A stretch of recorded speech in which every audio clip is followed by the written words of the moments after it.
Okay, do we have everybody? I think we just need Brian Hubert. Okay, you can give him a couple minutes. It's just 7:30 now. Our engineer joining us. Oh, yes. I know he's supposed to. I spoke to him this afternoon, so Yeah, good call, Dave. we could probably move ahead, but Well, I guess we can do old business, but hang on.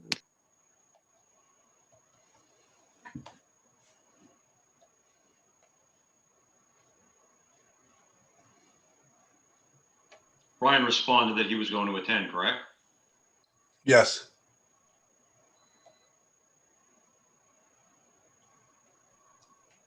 Oh, we'll give him another minute.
I'm gonna text Mr. DeGennaro.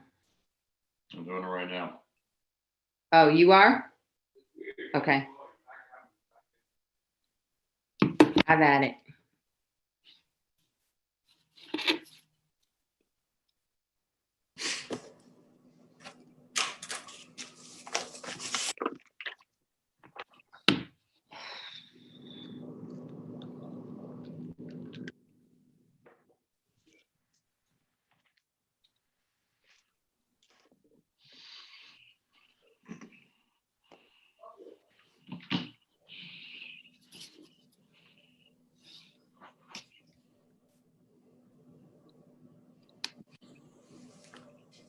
It's not showing up on my phone either, but I only have 2 bars.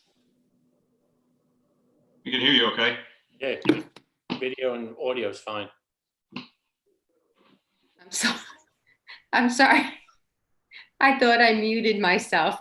I'm trying to look on my phone to see if I can actually see the YouTube feed, and I'm getting a spinning wheel, even though it says we're live on YouTube.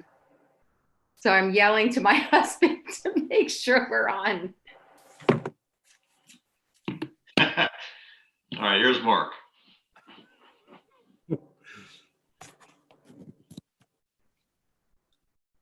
Greetings.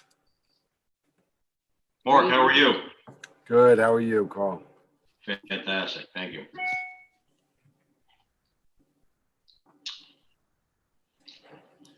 All right, well, I've got a little bit to read. Maybe Brian will join us. We'll get started. You all set, Maureen? Yes, we're good to go. Okay. The April 15th, 2021 work session opening statement. The April 15th, 2021 work session of the Wykoff Board of Adjustment is now in session. In accordance with the Open Public Meetings Act, notice of this meeting appears on our annual schedule of meetings. A copy of said annual schedule has been posted on the bulletin board in Memorial Town Hall. A copy has been filed with the Township Clerk, the Record, the Ridgewood News, and the North Jersey Herald and News, all newspapers with general circulation throughout the Township of Wykoff. At least 48 hours prior to this meeting, the agenda thereof was similarly posted, filed, and mailed to said newspapers. Members of the public are welcome to be present at this meeting. However, in accordance with Section 7A of the Open Public Meetings Act, participation on the part of the public at this meeting will not be entertained. Township of Wykoff Open Public Meetings Act. Please take notice that in accordance with the Open Public Meetings Act, NJSA 10:4-6, and in consideration of Executive Order Number 103 issued by Governor Murphy on March 9th, 2020, declaring a state of emergency in the state of New Jersey, the Zoning Board of the Township of Wykoff does hereby notify the public that to protect the health, safety, and welfare of our citizens, the meeting of the Zoning Board of the Township of Wykoff scheduled for Thursday, April 15th, 2021 will be conducted virtually through Zoom technology, and it will be live streamed on the Township of Wykoff's YouTube channel. The work session is scheduled for 7:30 and the public business meeting will begin at 8 p.m. These measures are implemented to allow members of the public to observe the meeting via live streaming and to provide the ability to comment during the periods for public comment during the meeting through Zoom telephone call-in technology. Joining the meeting by telephone will be utilized as security against the sharing of inappropriate video content. General instructions regarding access to the meeting is posted on the Wykoff website homepage at www.wykoff-nj.com as a news item. All applicants are hereby reminded that your application, if approved, may be subject to the terms, conditions, and payment of the affordable housing development fee requirements of the township. Information can be obtained from the Code of the Township of Wykoff, Chapter 113-8, on the township's website, www.wykoff-nj.com. This meeting is a judicial proceeding. Any questions or comments must be limited to issues that are relevant to what the board may legally consider in reaching a decision, and decorum appropriate to a judicial hearing must be maintained at all times. Ms. Mitchell, roll call, please. Mr. Tanis. Here. Mr. Kalpagian. Here. Mr. Hubert. Present. Mr. Rubenacker. Here. Ms. Riato. Ms. Rizvani. Here. Mr. Christ. Here. Mr. Borst. Here. Chairman Fry. Here. All right, good evening, everyone. No, Chairman. Okay, so why don't we jump right into old business? We have the minutes from the March 18th, 2021 work and public meetings. I read through them. Great details with the Electrify America. Everything seemed to be accurate. I didn't notice any glaring errors or omissions, but if anyone did, please speak now. The only note is that it was actually the 25th, I thought, meeting. What? It was held on the 25th, not the 18th, right? No? No, it was on the 18th. 18th, okay. The February meeting was on the 25th. Never mind, it was a month off. Never mind. Welcome back. Little month gap there, the tapes. All right. Thank you, Mr. Becker. Sorry. That's all right. Yeah, that's all right. Anything else that doesn't need to be changed? Nope. Then I will entertain a motion to approve the March 18th, 2021 minutes. I think this one's all Brian. So moved, Mr. Chairman. Fantastic. Thank you, Mr. Rubenacker. Hubert, second. I'll second it for my friend Brian. That's it. Thank you, Mr. Rubenacker. Mr. Tanis. Yes. Mr. Hubert. I guess I'll vote yes. Miss Rizvani. Yes. Mr. Christ. Yes. Mr. Rubenacker. Yes. Mr. Borst. Yes. Chairman Fry. Yes. Resolutions for payment. Resolution number 21-04. I'll go through those. Item 1, Township Engineer Review, the CERCS application, 100 Ravine Ave, Block 483, Lot 44, $411.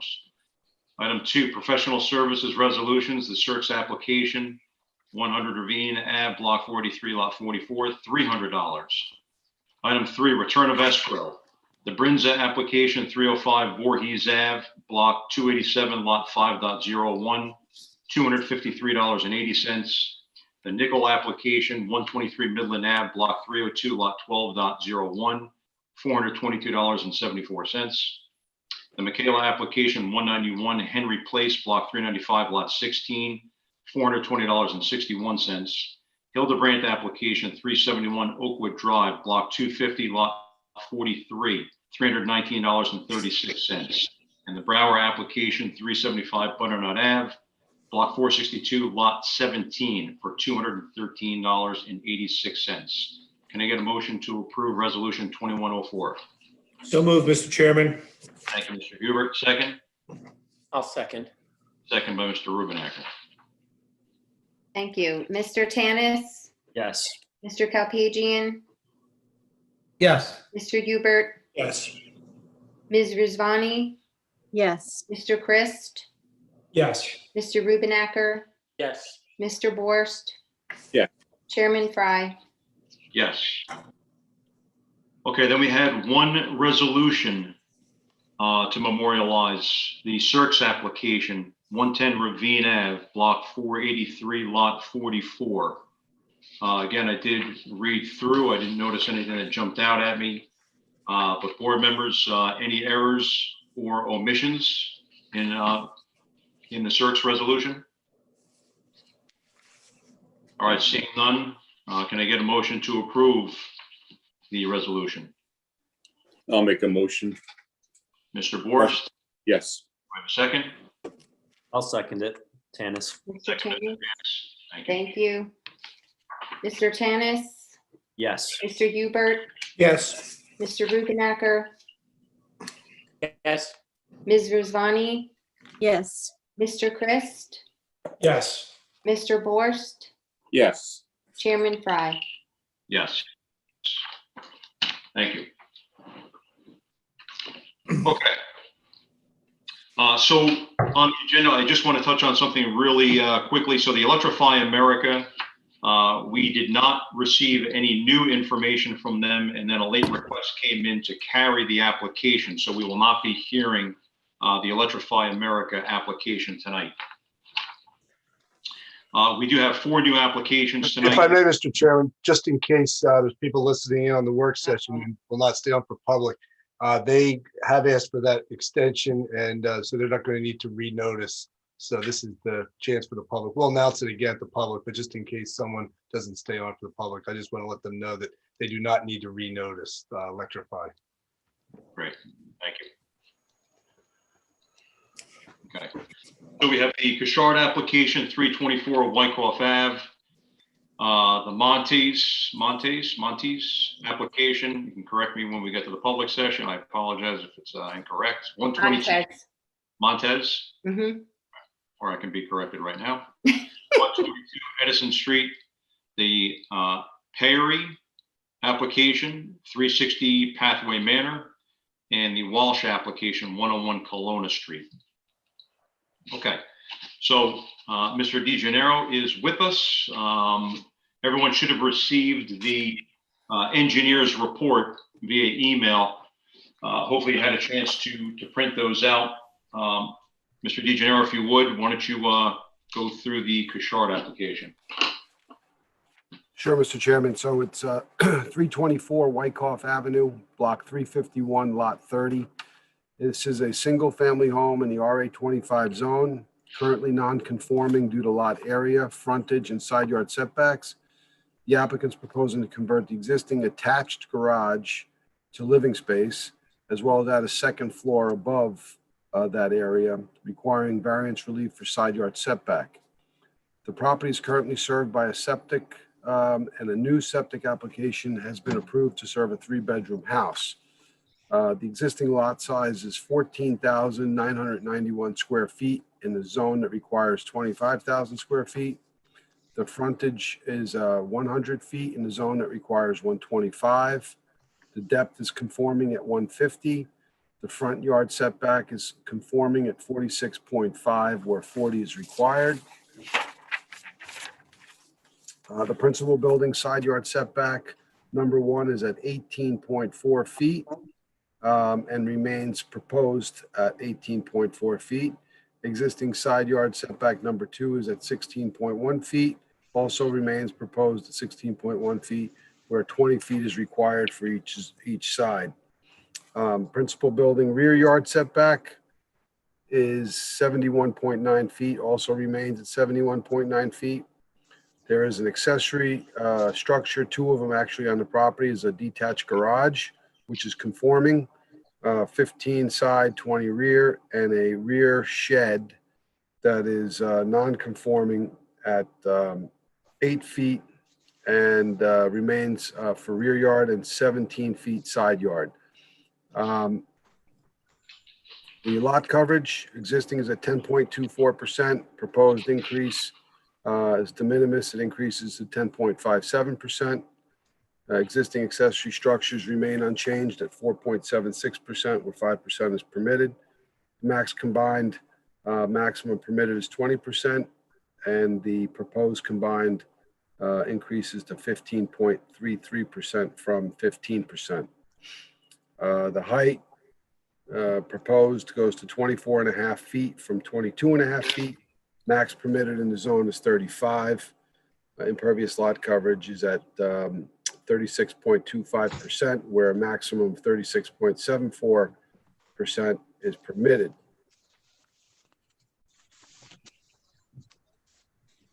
Okay.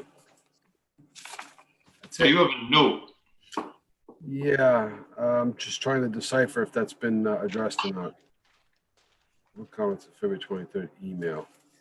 Plans will need to be revised to reflect the correct area, not area as well. I'm gonna have to check this and see if it's been revised. I don't recall. It's been so long. Okay. All right, you can take a look at that. So this is an existing structure, and it looks like they're just they're making the first floor of that little wing that comes off the left-hand side into a family room, and then adding above that for a master bedroom. No further expansion, it doesn't appear. So the setbacks, whatever is existing right now, is what's being proposed. And then there's a nonconformity with the shed, and it's an undersized lot. So there are a couple of boxes that are checked on this application, but nothing that they're doing is further encroaching into the side yard setbacks. So pretty cut and dry. Any board members have any questions or anything you want to discuss while we're in the work session? The only thing I would say, Mr. Chairman, and I agree, I like the height. The height's only, 24.5 for the new structure, so it'll be a little bit taller than the existing structure. But that left-hand plane is nothing from top to bottom.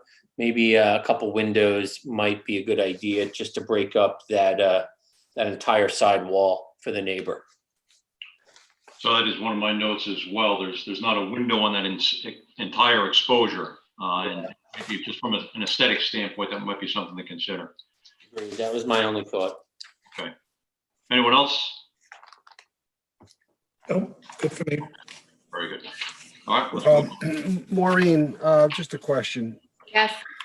I'm looking at my notes and my email. Could we get a revised section J? Because the last one I have is January 27th. I think that's what the reference of my note was. I'm going to provide comments. Plans will need to be revised to reflect the correct lot area as well as the breakdown. Yeah, I don't have any revisions that were submitted on this application. I don't have their file at home with me, Okay. and I just wonder what the board members, if there's a chance that they could identify. yeah, actually, Page one of- if I got a revision, it's in their packets. Is there a stamped revised date on your packet, Mr. Fry? No, so the Section most J recent application. packet did not have anything. The original that I have is January 27th, 21. Okay.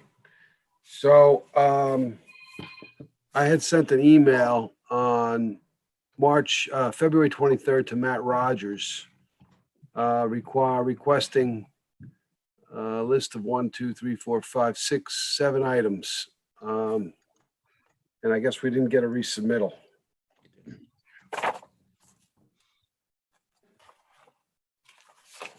You said that was Mr. Rogers? I see him on. Yes, I'm here. Thank you. It's Matt Rogers, just appearing. Yeah, we did submit a new Section J and respond to each one of those items that the engineer sent us back after his review. We submitted new sets with regard to all of those, and I'll look for the transmittal on that. And I think they were delivered sometimes before your last meeting in March. And So the 14 copies that you submitted to my office should have included the revised Section J. That was what I was saying. yes, and they did, because we did check off. I know that the boxes needed to be noted with regard to existing nonconformities, and we certainly noted that, and also took care of some of the changes on the information with regard to the setbacks, and corrected the lot area from 15,000. Yeah, you know, I remember seeing. But Yeah, we did submit those, Did but we send a revised set of plans as well? Mr. Sherman, our architect, is also here, but he's muted right now. But I believe he did take care of that and responded in regard to that. So What is, if you wouldn't mind sharing what the latest revision date of the plans are, please? I can, this is Ed Sherman, the architect. The last revised drawing is 3/12/21. Oh, 3/12/21. Board, what do you have there, Mr. Fry? 11/30/20. Yeah. That's what I have. I received the 14 sets of architectural plans early on and did not receive additional architectural plans after the first submission. I definitely didn't receive anything after 3/12/21, so I'm not sure. I'm trying to see when we did send those in. Well, you know, Mr. Chairman, if I don't know how you want to handle this, I could identify what the comments I had on the application. As far as the proposal is concerned, my report accurately reflects what the request is and what the lot area and the setbacks are. So I'm comfortable with that. It's mostly an administrative type of completeness issue where the items identified are either inconsistent or incomplete. I can go down through that if you'd like. So why don't we do that in the public session? I think we're probably okay to move forward. Okay. But then that way the applicant can address it maybe live rather than going through it and then going through it all again. Sure thing. Mr. Becker, that sound okay? That's what I was going to recommend. Let's, obviously he can address those changes because if it's administrative, he's going to have to submit the final plans anyway. So why don't we go through it at the public session? Perfect, okay. All right, we'll move on to the next application, the Montez application, 122 Edison Street. That's block 270, lot 1. Bless you. Hi. Hi, how are you? Just give me 1 second, please, Mr. Chairman.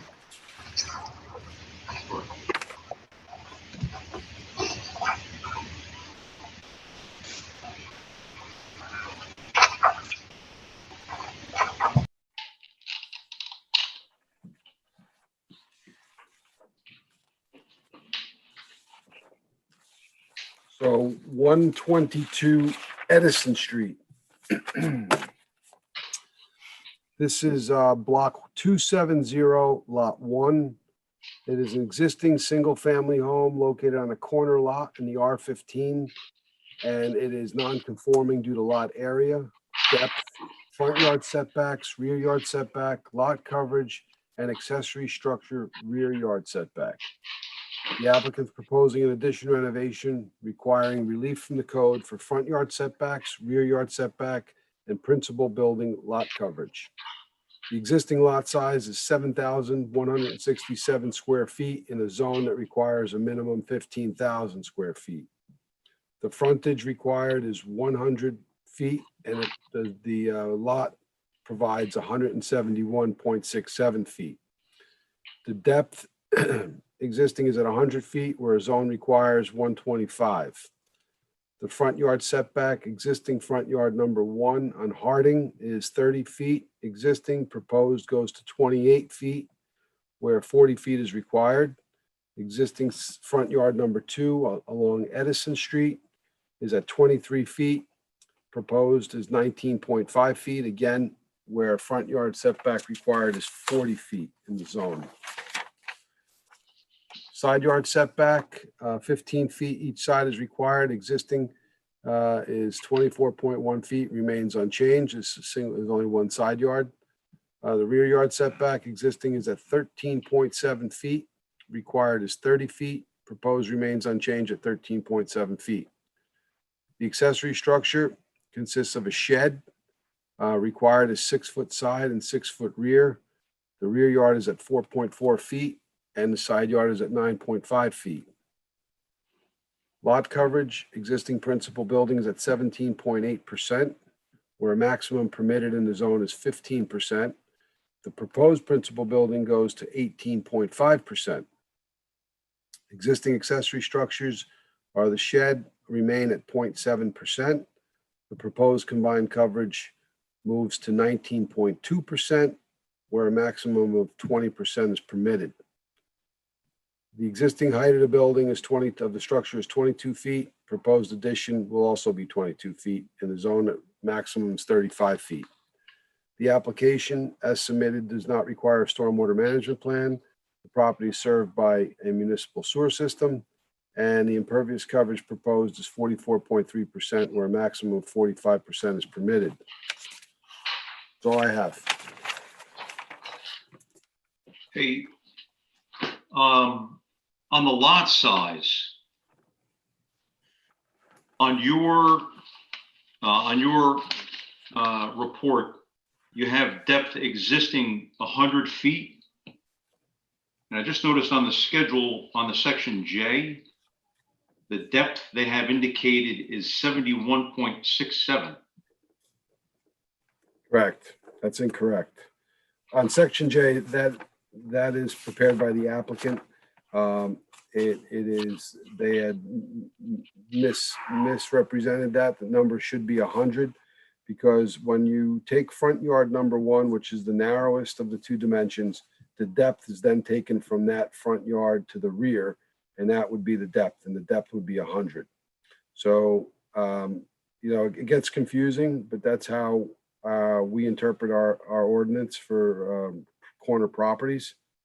And the correct number is 100, as my report states. Okay. So then, for the rear yard setback, is that going to change their numbers? No, they had that correct. They have it correct. Okay.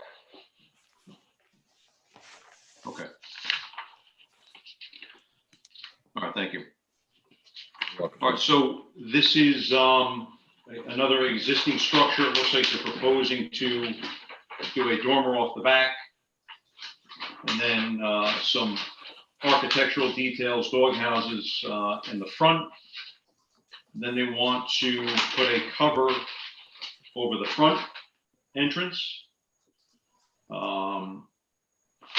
And then a cover off the left side entrance.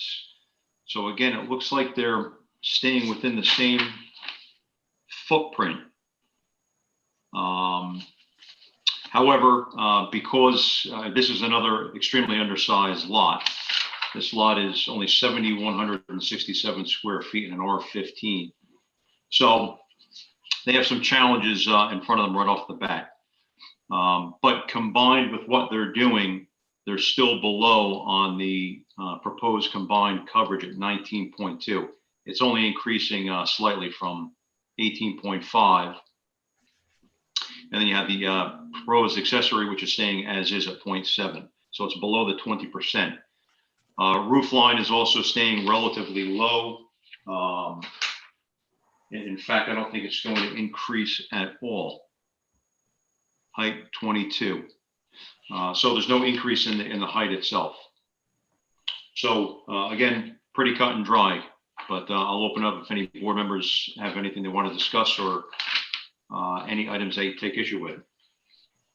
The only thing I noticed, and really not for us to design it, I just would love to know the architects, why couldn't we center the portico over the front door versus, the door is off to the left over the overhang on the front door. So just wanted to talk about the different architectural ideas. It just seems, it seems askew. Yep. Agreed. Board, anything else? The only question I have is on the impervious coverage calculation. Again, for lots that are less than 10,000 square feet, it's 45%, and the calculation on Schedule J shows it at 44.3.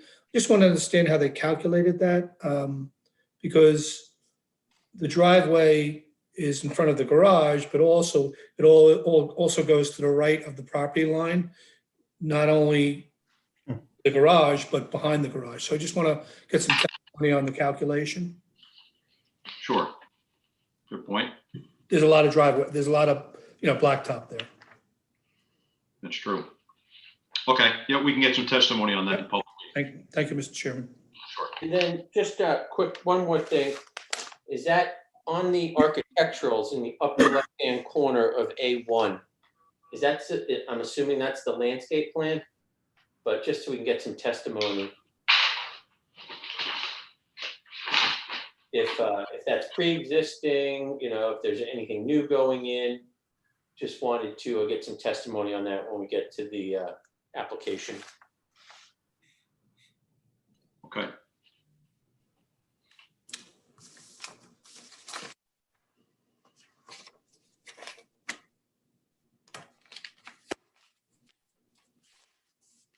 Okay. Anything else, board? All right, let's move on to the next one.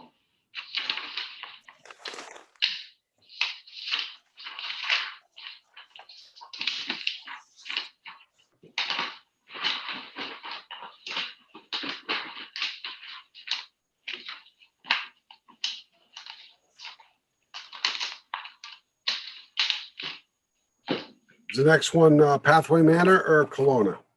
Pathway Manor. Okay. It's the pay area application, 360 Pathway Manor. So 360 Pathway Manor, block 316, lot 18. Single family in the RA 25 zone, currently non-conforming due to lot area, frontage, side yard setbacks, and lot coverage. The applicant is proposing to expand the existing structure by adding a rear outdoor covered porch, requiring variance relief. The existing lot size is 16,797 square feet in a zone that requires 25,000 square feet. The frontage required, the frontage existing is 111.75 feet in the zone that requires 125. The depth existing is 151.51, where a minimum of 150 is required, and it's conforming. The front yard setback existing is at 45.1 feet. Proposed to remain unchanged, and required is 40 feet. Existing side yard setbacks, existing side yard number 1 is at 19.7 feet. Proposed remains unchanged. Existing side yard number 2 is at 20.1 feet. Proposed remains unchanged. Required is the enhanced side yard setback of 25 feet. The principal building rear yard setback existing is at 48.01 feet. Proposed is 40.65 feet. and required is 40 feet. Existing lot coverage is at 16.74%, where a maximum of 15% is permitted. Proposed principal building goes to 18.02%, where a max combined of 20% is permitted, and a proposed combined is also at 18.02%. There is no accessory structures on the property. The impervious coverage max permitted is at 39.1%. And is this right?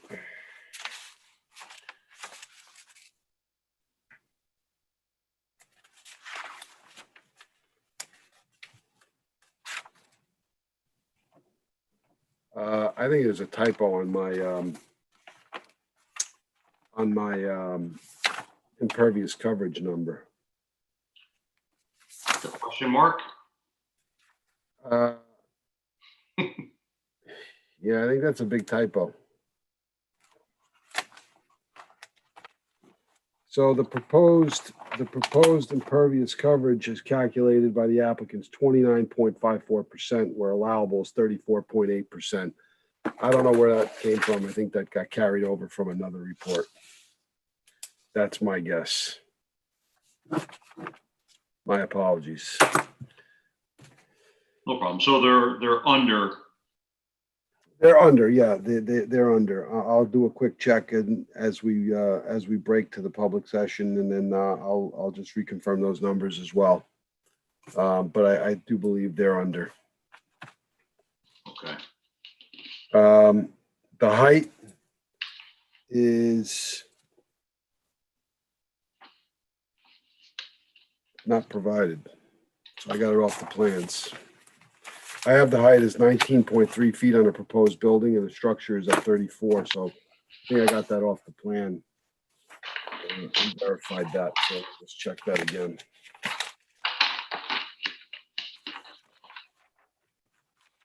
"19 feet 4 inches."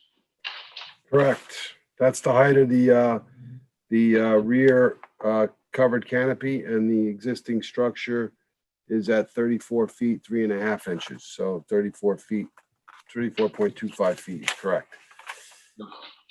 Okay. All right, so this is just off the back of the house. No other modifications being made to the house itself.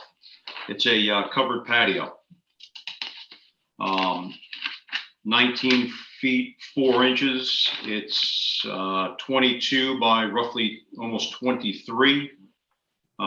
Pretty substantial structure in the back. So maybe we can ask, how they came up with that, because that's pushing them very close to the allowable at 40 feet off the rear property line. I didn't get a chance to walk in the back, so I couldn't tell what it was like compared to the neighbors in the back. But we can at least get some testimony on why that size, and then what's going on in the back.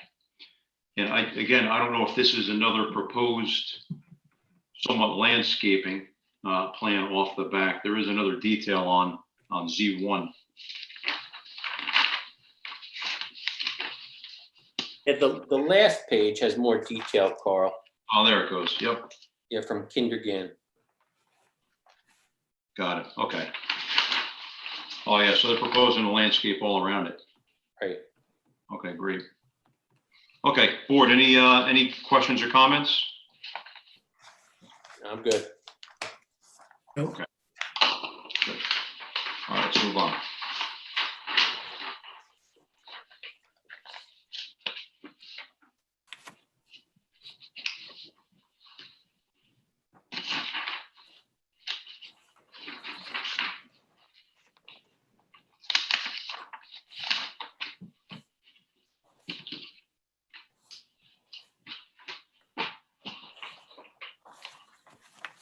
Okay, then the fourth application we have is the Walsh application, 101 Kelowna Street, block 268, lot 11.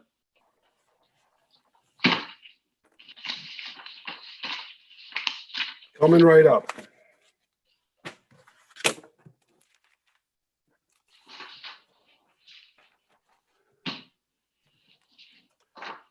101 Kelowna Street, Block 268, Lot 11, single-family home located in the R15 zone, currently non-conforming due to deficiencies in lot area, frontage, depth, side yard setback, and front yard setback. The applicant's proposing renovation expansion requiring variance relief. Existing lot area is 7,150 square feet in a zone that requires 15,000 square feet. The frontage is 71.5 feet in the zone that requires 100 feet. The depth is 100 feet in the zone that requires 125. The front yard setback existing is at 30.3 feet. Proposed goes to 21.25 feet in the zone that requires 40 feet. Side yard setback, existing number 1 is at 4.7 feet, proposed to remain at 4.7 feet. Existing number 2 is at 24.5 feet, proposed is 15 feet. Required is 20 feet as the enhanced side yard setback is triggered. Accessory structures, there's 2. There's a shed to be removed, and there's a deck of 166 square feet proposed with a rear yard setback of 30.1 feet and a side yard setback of 26 and 29 feet respectively. Lot coverage, existing principal buildings at 13.33%. Maximum principal building permitted is 15%. Proposed principal building is 29.85%. Existing accessory structures are at 1.12% and increasing to an accessory structure of 2.32%, bringing the proposed maximum, the maximum permitted combined lot coverage is 20%. The proposed combined lot coverage is 32.17%. The height of the building existing is at 17 feet. Proposed building goes to 34.8 feet, and the max permitted in the zone is 35 feet at 2.5 stories. This project, the stormwater management plan design that was submitted satisfies the township requirements, and the property is served by sanitary sewer. Okay, thank you. All right, so this one has quite a bit going on. We'll probably have a lot of dialogue in the public meeting, but for starters, it looks like a lot of construction. These are tight lots, and we do understand that that's certainly a hardship. 7,150 square feet in an R15 zone. We're very familiar with the area. We see a lot of construction going on in that location. However, this is certainly very aggressive. So some common questions, how much of the existing structure is going to remain at 4 foot, 4.7 feet off that right-hand side? That's a challenge. I see they are adding a garage, so they're eliminating a non-conformity, which they'll probably provide testimony on as to how that's a benefit, which I agree with. However, because of that, they are pushing that left side, and they've triggered the enhanced side yard setback, which really tells you what's going on with this property, because at 2,700 square feet for the gross building area, and it looks like they're proposing 3,304 square feet. So they're over that 2,700 threshold considerably, which makes the problem even bigger, because now they have to have the 20-foot side yard setbacks. And at the right-hand side, which I get, it's existing at 4.7 feet. So I think we're going to have a lot to discuss with that. Then the overall mass of the house. I question whether this is the location for that house. It's a nice design. I see exactly what they're looking to do. But there is a lot being proposed in a lot that is not designed to handle it. And you can tell by the number of boxes that are checked on this application. So I think we're going to have quite a bit to talk about as we go through it. I'll open it up, board, if you have any questions or comments or something that you want to have a discussion on now.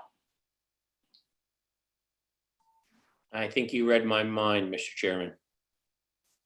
Okay. Anyone else? Yeah, just the sheer size is in this area.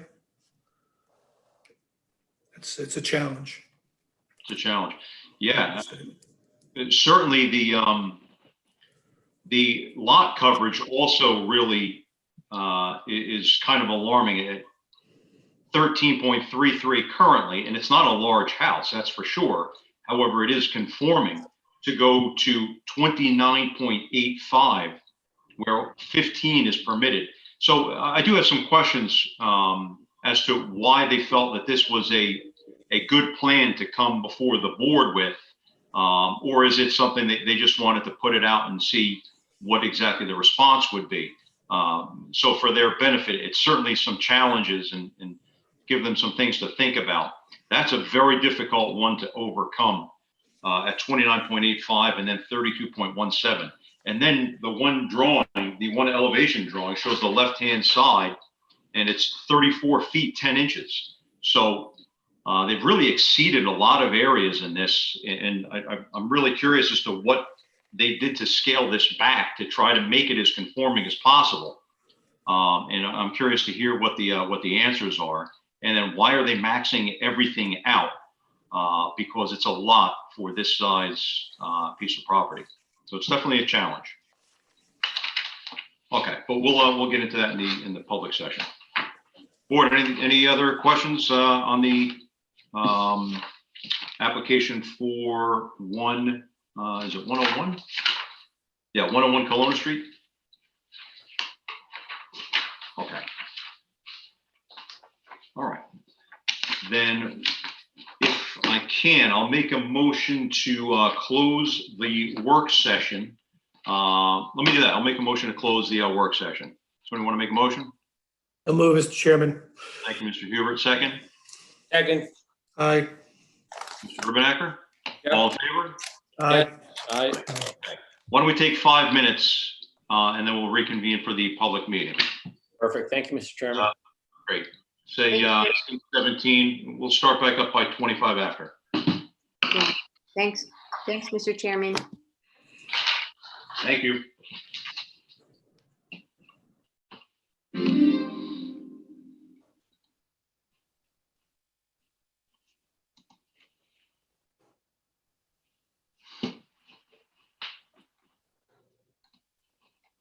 I'm afraid if I disconnect, I won't be able to get back on again.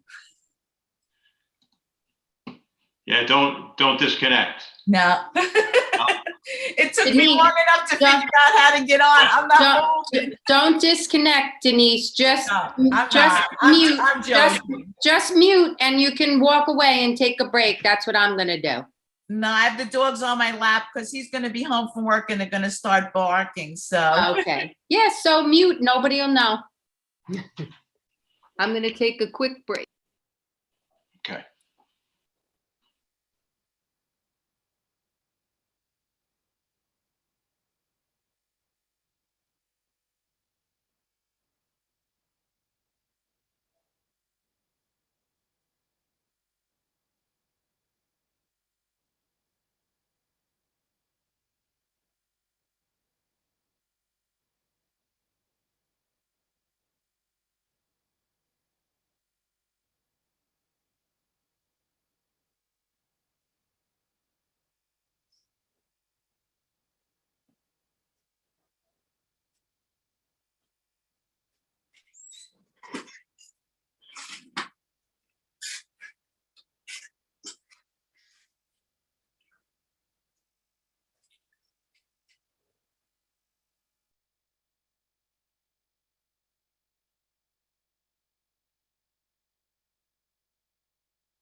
Everybody back? You're just waiting on Eric? Perfect. Sorry about that. We're sitting here without the video on. Apologies. No problem. All right, we'll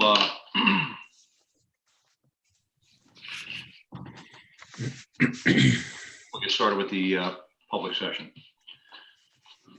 All right, the April 15th, 2021 public meeting of the Wykoff Board of Adjustment is now in session. In accordance with the Open Public Meetings Act, notice of this meeting appears on our annual schedule of meetings.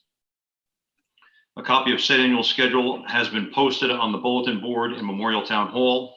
A copy has been filed with the Township Clerk, the Record, the Ridgewood News, and the North Jersey Herald and News, all newspapers with general circulation throughout the Township of Wykoff. At least 48 hours prior to this meeting, the agenda thereof was similarly posted, filed, and mailed to said newspapers. Township of Wykoff Open Public Meetings Act. Please take notice that in accordance with the Open Public Meetings Act, NJSA 10:4-6, and in consideration of Executive Order Number 103, issued by Governor Murphy on March 29th, 2020, declaring a state of emergency in the state of New Jersey. The Zoning Board of the Township of Wykoff does hereby notify the public that to protect the health, safety, and welfare of our citizens, the meeting of the Zoning Board of the Township of Wykoff, scheduled for Thursday, April 15th, 2021, will be conducted virtually through Zoom technology, and it will be live streamed on the Township of Wykoff's YouTube channel. The work session is scheduled for 7:30, and the public business meeting will begin at 8 p.m. These measures are implemented to allow members of the public to observe the meeting via live streaming and to provide the ability to comment during the periods for public comment during the meeting through Zoom telephone call-in technology.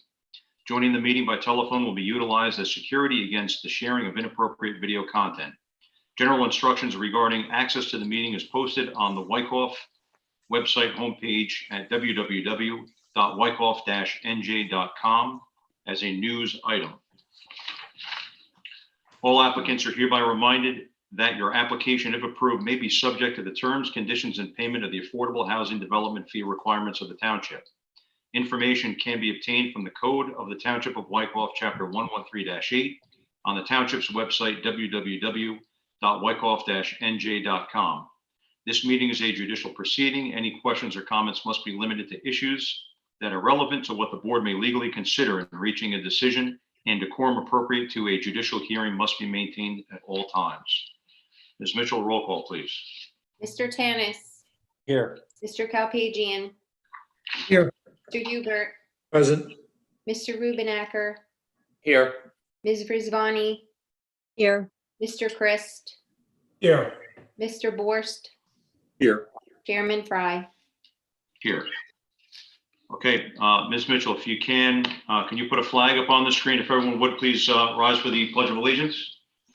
Mr. Rubenacker, if you would lead us, please.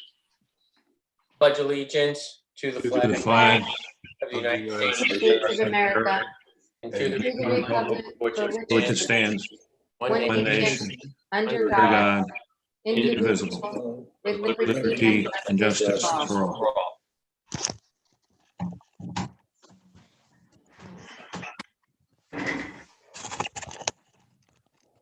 All right, thank you, everyone, and good evening. Okay, so we cleaned up some of the old business in the work session through the approval of the work and public meeting minutes from the March meeting, resolution 21-04. We had one resolution to be memorialized. And just a quick reminder, so we had one carried application. It was the Electrify America. That application will not be heard. They did submit a request to carry the meeting to the May meeting, and they do not have to renotice. So if anyone has been hanging in or just logged in to have any discussion, dialogue, or listen to any testimony on the Electrify America application, that will not be heard this evening. We do have 4 new applications. We have the Cushard application, which is 324 Wyckoff Ave. The Montez application, 122 Edison Street. The Payeri application, 360 Pathway Manor. And the Walsh application at 101 Kelowna Street. So we had some discussion in the work session. So we can jump right into the first application, which is the Cushard application. If I can, just as a reminder, if you are not speaking, just keep the microphone on mute. That way it doesn't distract everyone else. You just have to remember when it is your turn to speak that you have muted yourself. You'll realize that after about 30 seconds when everybody's starting to point to their ear. So if you can, just as a courtesy, please mute the microphone. Okay, so the Cushard application, who do we have that will be providing testimony? Right, Mr. Chairman, thank you. This is Matt Rogers. I'm the attorney that represents the Cushards. Tonight, I'd like to have sworn in the Cushards architect, Mr. Ed Sherman. And just in case the board has any questions for my clients, I'd also ask them to swear in Ronald and Denise Cushard, who are also online with us tonight for this meeting. I'll go ahead and swear them in, Mr. Rogers. If each of those three people can raise their right hand, please. Repeat after me. Do you swear or affirm the testimony you give tonight will be the truth, the whole truth, and nothing but the truth, so help you God? I do. And if you just state your name, I'll start with the architect, Mr. Sherman. Just state your name for the record, spelling your last name and your business address, and then the applicant, please. It's Ed Sherman, SHERMAN, 26 Smithfield Road, Waldwick, New Jersey. The applicants? They have to unmute. I think they're both on mute still. They're both together, but now they're Can you unmuted. hear us? Okay, now we can. Okay. If you could just state your name, spelling your last name for the record. Sure, Denise Cushard, CAUCHARD. Ronald Cushard, CAUCHRD. Okay. Mr. Rogers, are you going to give an intro or are we going right into the architect? Oh, I know you've got a busy schedule. I'll be very quick with an introduction. Mr. Chairman, members of the board, Ms. Mitchell, this is an application that basically is at 324 Wyckoff Avenue. It's an RA25 zone. There are a number of non-conforming conditions that exist on the property. I think they were reviewed in the work session, but basically there are 5 that are of consideration here. The lot size, where 25,000 square feet is the minimum required in the zone. The lot size on this property is 14,991.24 square feet. The frontage is 125 foot minimum, where there's 100 feet minimum, 100 feet existing. Side yard number 1, there's a 20 foot minimum requirement, where 18.4 feet exists. And side yard number 2, again, 20 feet minimum required, 16.1 feet exist. And then there is an accessory structure. There's a shed that's 8 feet off the rear yard line, where 20 feet is the minimum required. This application proposes to do construction upon the existing footprint of the building. So none of those non-conforming conditions will be increased at all. And this is for our clients to better utilize the property and the space that they have on this, because it is a bit restricted because of the lot size. Although the lot size creates a hardship, the board might find that this fits into the C2 variance, where the benefits that are given to the Cushards and the house in that area outweigh any detriments, because we don't feel there are really any significant detriments here, because we're not increasing any of the nonconformities. So with that as an intro, I'd like to get right to the testimony. The board may have some questions of my clients during the course of it. I suggest you feel free to ask them questions now that they're sworn. But other than that, I'd start with our architect, Ed Sherman. Okay. With this, If you may, I believe Mr. Sherman's been before this board before, but if you yes. hear his credentials, that's your call. It's up to the board. I certainly can vordeer him with regard to that. Why don't I just put a few things on the record for everybody that they know. Mr. Sherman, you're a licensed architect in the state of New Jersey? Yes, I am in good standing. Okay, that's my second question. And then There you go. how many years have you been an architect in New Jersey? 35 years. Okay, and have you practiced before the development boards of municipalities throughout the state, particularly here in Bergen County, and particularly the Wyckoff Zoning Board and Planning Board? Yes, I have. Okay, and how many occasions do you know? Before the Wyckoff Board, approximately 4 or 5 times. Okay, and that has always you've appeared here as a licensed architect in those Correct. appearances? Okay. Yes. And in those past. Mr. Rogers, I can probably spare some time here. And Brad, Mr. Sherman's been before the board. He's qualified to testify as an architect. I'll accept his credentials. Then thank you very much, Mr. Chair. Mr. Sherman, why don't you just explain to the board what your charge was with regard to this and how you started out looking at this project? Yeah, all we're doing is staying within the existing footprint of the building. The past owners built a detached garage to the rear of this building, but they kept the attached garage on here. The new owners, the Cashords, would like to utilize that space on the first floor for a family room, some modifications to the existing kitchen, adding a bathroom and the laundry on the first floor. And directly above this footprint, I'd like to add a bedroom and adding a bathroom on the second floor, an additional one. But we're staying within the footprint of what's existing at the site. Okay, so the only expansion is basically going up a little bit. Is that correct? Correct, correct. And from the existing footprint. Why don't you just describe, I know we've submitted a survey with regard to the application. Why don't you just describe the property if you can, and how the house is set up with the breezeway and the attached garage? Yeah, I had submitted, I guess, which we can put into for the record, 2 drawings, an A3 and an A4. And I also submitted photographs. Hopefully you have those also, just indicating the house. The existing house is has what was a breezeway attached to the attached garage. And like I said, we're just presently just building within that footprint on the site. Okay. And then through the work session, it was also brought out, and I guess the board may or may not have them, but you've revised the plans to March 12th of 2021. Is that correct? That is correct. And I can tell you what was changed. And actually the section J was also changed.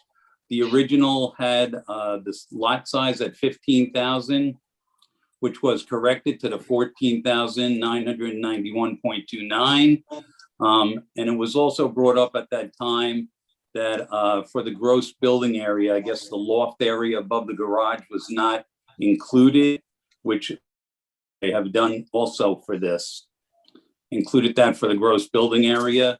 So on my chart, there will be a difference of the actual dwelling area, which I added the loft area to the calculations. Okay. And with regard to the use of the property and the way that it's designed, there were some comments about the fact that the one wall on the left side may be in need of some additional window or open light areas to come in. What do you think? Is there anything you can respond to in that? Yeah, I actually talked to the Cashords after that was brought up, and they are open. We will gladly put a window to the side. The other thing, I went to the site today. I was trying to get a measurement from the existing house on that left side to the house that's to the left. When I went out there, the actual house on the left of them is actually their front of their property is behind their detached garage. So the house to the left of them is approximately 120, 130 feet off the front setback. So there is no house structure to the left of their house. It's just a wide open front lawn for the neighbor to the left. Okay. And then when that dimension that you gave of about approximately 130 feet is actually structure to structure, correct? No, the front line to the face of the house next door. All right, front line to the house. Like I said, there is no house next door. It's set far back.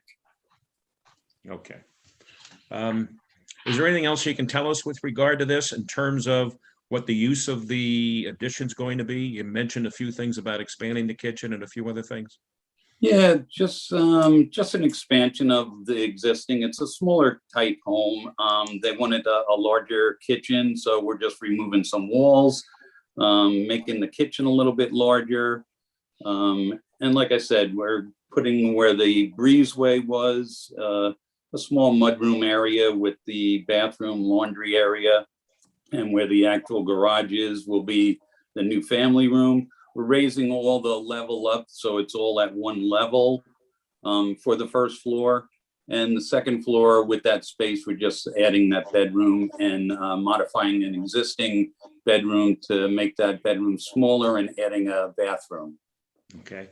And in your opinion as an architect, is this a better plan, a better layout for the use of the property and proper utilization of this residence in that area? Yeah, presently it's only a 2-bedroom house, and they're, converting it into a 3-bedroom, and it's still a small scale dwelling. The actual structure itself is a smaller scale building, which is very nice for the setting that it's in. Okay, and just the proposed addition that basically is really just elevating, the only expansion is really just bringing it up in the air a little bit, still meeting the height requirements. Can you see or consider any detriment architecturally to any of the properties in the surrounding area? No, none whatsoever. All right, and the architectural drawings that you put together and the concept that you have, is that pretty much consistent with the existing house to try and keep that same character? Yeah, trying to keep the same style, keeping it at the low profile that it presently is in. Okay.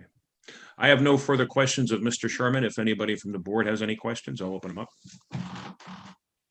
So I just wanted to get some clarification. So item number 3 in your section J, it wasn't the clearest. So the gross building area is now 3,541.84? Correct. Okay. All right. So you are below the 37. Thank you. And then items 4, 5, 6, and 7, and then 8. All those calculations, there are no changes to what we see on the section J? There will be for just the dwelling area, because like I said, that did not have the actual square footage of the loft area, but I did do that for section J for the gross building area. I don't have that included in the dwelling area number 6. It wouldn't be that Okay. That's just for Yeah, the I gross just had the building area person's- calculation. You Okay. wouldn't do that. That's separate from the dwelling. Very good. So I agree. Those are the changes, and you also changed, I imagine, your zoning table on your plan. That was really the only change to the plan. Correct. 14991.29 on the lot area. Yes. Any other changes on that zoning table that you may have done? No. Okay, I didn't think so, unless you added the gross building area calculation in there, which I don't see. I don't have that on there, no. That's fine. Okay. So, yeah, and then the only other issues that I pointed out in my review email were the variances being requested for the existing nonconformities, as well as the, proposed conditions were to be checked off on the application in the far right-hand column. The property is in your application F, is actually septic, it's not sewered. And the requirement for, the application is being made for, I imagine, a hardship in the first paragraph of page 1 of the application. And again, this may be one of those applications that could possibly fit both, but certainly the substandard size lot creates a hardship for this to meet any further expansion of the existing residence that's on the property. But again, either way, we don't believe that it causes or creates any detriment to any of the adjacent properties or the community at all.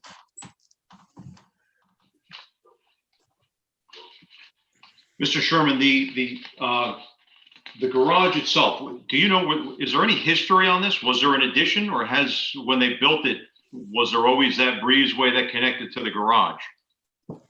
That's the original structure had that. It was the breezeway right to the garage.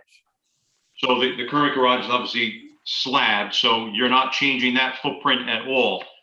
Under construction, will we see those walls being removed right down to the slab and rebuilt, or is that going to stay your building on top? No, it's actually up on, what we're gonna be doing is raising the floor level in that area. And we will be using, the existing structure. Okay. So you're not taking that whole garage framing down, you're utilizing the framing, Correct. the floor, okay. Yes. All right, thank you. Okay. Mr. Rogers, did you have anything else? No, I don't, and I would submit it to the board. I don't believe I need to give a lengthy summation. Unless anybody has any questions for my clients, that would be it. Okay. Board members, we'll open it up for any questions or comments. I know we had some agreement that a window or maybe some windows would be installed on that one side. And I do kind of agree. There's not a window on that exposure. There isn't one now. And you're going to then be putting another level on top. So do we, in your discussion, what did you decide on? Just so we can kind of put it on record. Putting a one in the master bedroom. Master bedroom, so up on the second floor. Correct. Okay. Nothing on I the don't first think you have to go crazy with windows. And it is unique that the neighbor's house to the left is set substantially further back. So Correct. I can also agree and live with the fact that there's not much of a detriment to the neighbors because of it. And you're not further expanding. That's just my own 2 cents. Okay. Board, any comments or questions for either Mr. Rogers or Mr. Sherman or the Kushards? I just had one question, Mr. Chairman, and please forgive me if I missed it because my sound was coming in and out. Are you matching, when you're doing the addition above the garage, are you matching the siding with what's on the house currently, or are you re-siding the entire house? No, we will be matching. Okay. That was all I had. Thank you. Okay, thank you. I have a quick question for Mr. Sherman. What are our ceiling heights for that family room and the second floor master bedroom?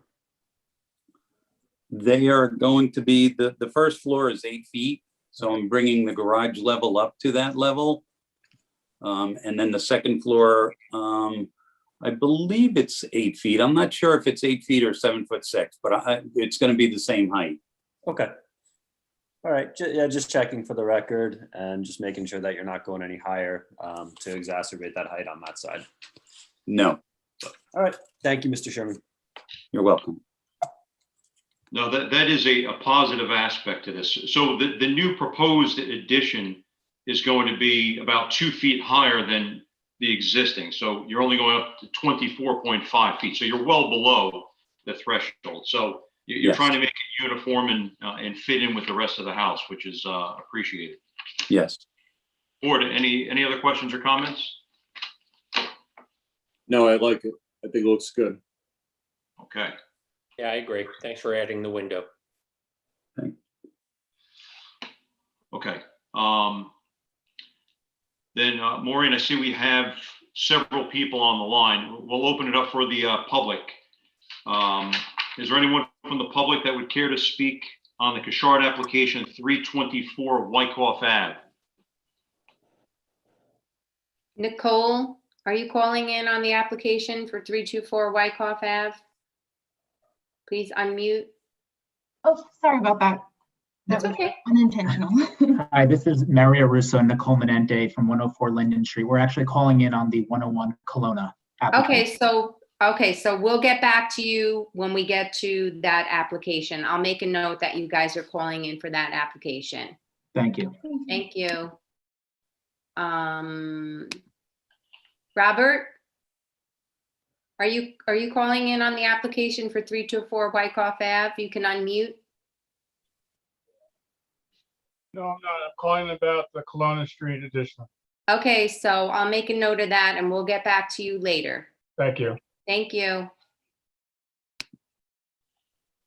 That's it, Mr. Chairman. Okay. All right, great. So we will close the public comments for the Kuchard application 324 Wyckoff Ave.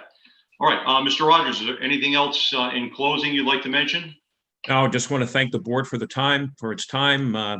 Mrs. Mitchell for her great assistance and the effort of your professionals, particularly Mr. DeGennaro. So, Mr. Chairman, the only thing I would mention is the shed. I don't think that was addressed. The shed. Shed is remaining as is, correct? we had no plans to address it or to make any move with regard to it, no. It's right now, it's non-conforming. Right. Right, but that is existing. That's not proposed. No, it is existing, correct. Okay. Yeah, I don't, board members, any issues with the shed? No, I went back there. I don't see any issues. No? Okay. Okay. All right. Okay. That being said, unless anyone has any other questions, I will entertain a motion for the Kuchard application, 324 Wyckoff Ave. I'll make the motion to accept the Kuchard application, 324 Wyckoff Ave, block 351, lot 30, as submitted with the additions of the window to the master bedroom and updated section J. Great. Thank you. Can I get a second? I'll second, Mr. Chairman. Mr. Kalpagian. Thank Okay. you. Mr. Tanis, Yes. Mr. Kalpagian, Yes. Mr. Hubert, Yes. Mr. Rubenecker, Yes. Mr. Chris, Yes. Mr. Borst, Yes. Chairman Fry. Yes. Okay, congratulations. Thank you very much, ladies and gentlemen. Mr. Chair, Congratulations. can we have the applicant contact the board secretary to submit 5 sets of the March 12th plans that are revised, as well as the revised section J, so we have that, and we can stamp them for building permit approvals? We'll take care of that right away. Great. Thank you, Mr. Rogers. I'll be in contact. Thank you again. Night. Good night. Night, Thank everybody. you. Good night. You're welcome.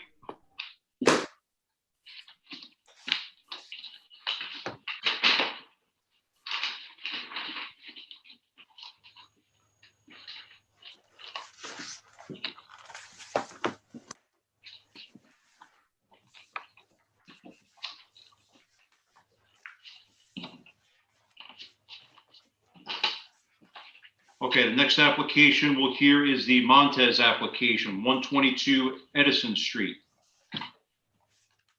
Good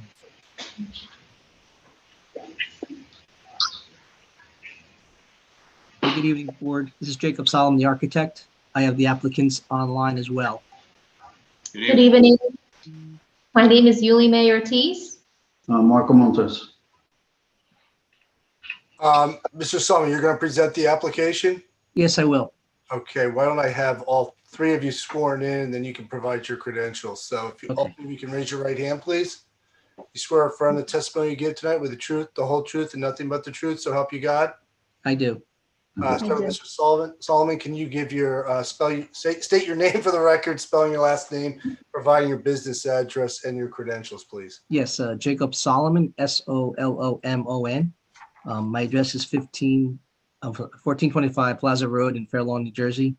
I received my license to practice architecture in New Jersey in 1993. I've been practicing in New Jersey the past 28 years, and my license is still in good standing.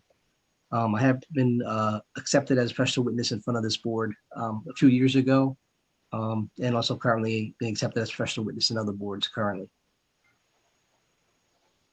Right. Okay, we'll accept Mr. Solomon's credentials as an architect. As an expert in architecture. And just for the record, if the applicants could just state their name, spelling their last name for the record as well. Sure. Ortiz, Ortiz. Oh, Yuli May, Yulimey. And Montes, Montes. First name is Marco, Marco. Thank you.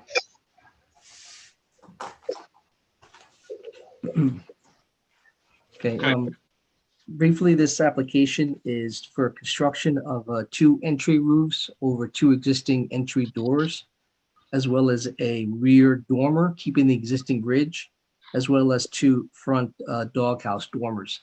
There are currently 2 bedrooms in the attic. The intent is to construct a rear dormer to maintain and enlarge these 2 bedrooms and add a bathroom on the 2nd floor. This is a corner lot, block 270, lot 1, 122 Edison Street in Wyckoff in the R15 zone. It is a non-conforming undersized lot, which the applicant has a hardship, 7,167 square feet, where 15,000 square feet is required in the R15 zone. The existing dwelling has some non-conforming setbacks being on the corner lot. There on Harding, there's a existing 1-story mudroom, which will be adding a front roof over this entry door. The existing dimensions to that front mudroom is 30 feet, and the proposed roof will be 28 feet. It'll be a 2-foot overhang to protect the occupants from the weather and elements from entering on that side. On Edison Street, the existing front setback is 23.3 feet. We're proposing to construct a new masonry entry landing with a covered roof, again, to protect the occupants upon entry. There is a existing 1-story garage to the rear of the property, which we are not building over. That's going to be maintained at 13.7 feet. But we're not building over the garage. We're just building over the main dwelling, as I mentioned, keeping the existing ridge. There was an existing shed on the property that's been non-conforming, and that shed has since been removed since the application was submitted. So that non-conformity has been eliminated from the application.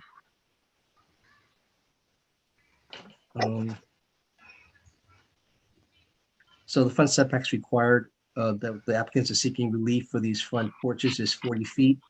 On Harding Road, we're seeking 28 feet. And on Edison Street, we're seeking a 19.5 foot, where 40 feet front setback is required to the covered entry.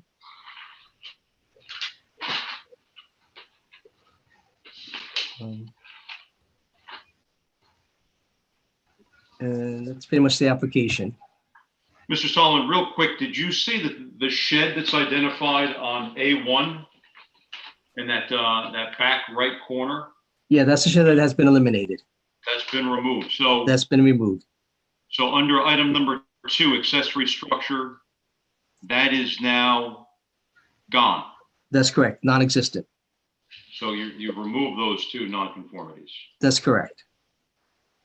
So will that change item 5 in section J? It's a small lot coverage. It's like a 0.7% building coverage, so it's negligible. Right. It's a very small shed. It was a temporary shed in disrepair. Well, I think the question, does that bring it to 0? Accessory coverage? Yeah. Yes. The accessory coverage is now 0. Now 0. Okay. So I think we go back to 18.5, right, Carl? Yeah. That's right. So the total combined is now 18.5. Correct.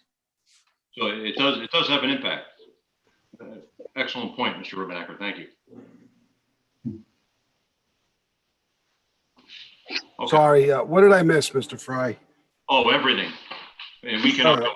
I'm sorry. Document hours pay.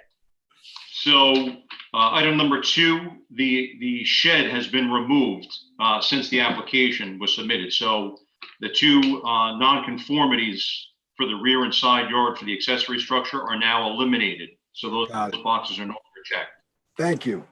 And then item number 5 for lot coverage, since that's now removed, the 0.7% goes away. So that's 0. So the total combined is now back to 18.5. And then, as we mentioned, item number 1 The depth is 100 feet. That's the only other correction I have on the Schedule J. That is correct. The lot is 100 feet by 71. That's the lot length, but the frontage is 171.67, being on the corner lot. Right, okay. Okay. So you're dooring out the back second floor? Correct. No further expansion to the footprint of the principal structure, correct? That is correct, other than the covered entry. Correct. Covered entry, okay. Yes. Okay, so it's a covered entry, rather modest, 2 foot on the left-hand side. And then, what did I see, a little over 3 feet? What's the dimension on the front overhang? It's about 3'10". 3'10", okay. Yeah. So I think we also had a question, it would drive my wife nuts, by the way, looking at the drawings with the overhang for the front door, not centered over the front door. Yes, if you look at the first floor plan on sheet A2, I believe there's the front entry door is off center because there's a coat closet to the right side of the entry door, but the porch and the roof itself is centered between the two walkout bays in the front elevation. So the applicant is proposing to put some furniture, a rocking chair, or an outdoor furniture on that side there, so they can sit out on the porch without blocking the front door. Wow, someone looking to sit outside in the front and not have a 6 to 7 foot front porch. That's amazing. Imagine that. Imagine that. 3'6", that's about as tight as you're going to go to put a chair out there. Yeah, it's more decorative rather than it's not going to be like a patio for a barbecue or anything. Yeah, understood. I think the point was just the question had come up, why is the ridge on that little overhang not lining up with the doorway? So That's correct. There's a closet there based on the floor plan of the house, existing floor plan.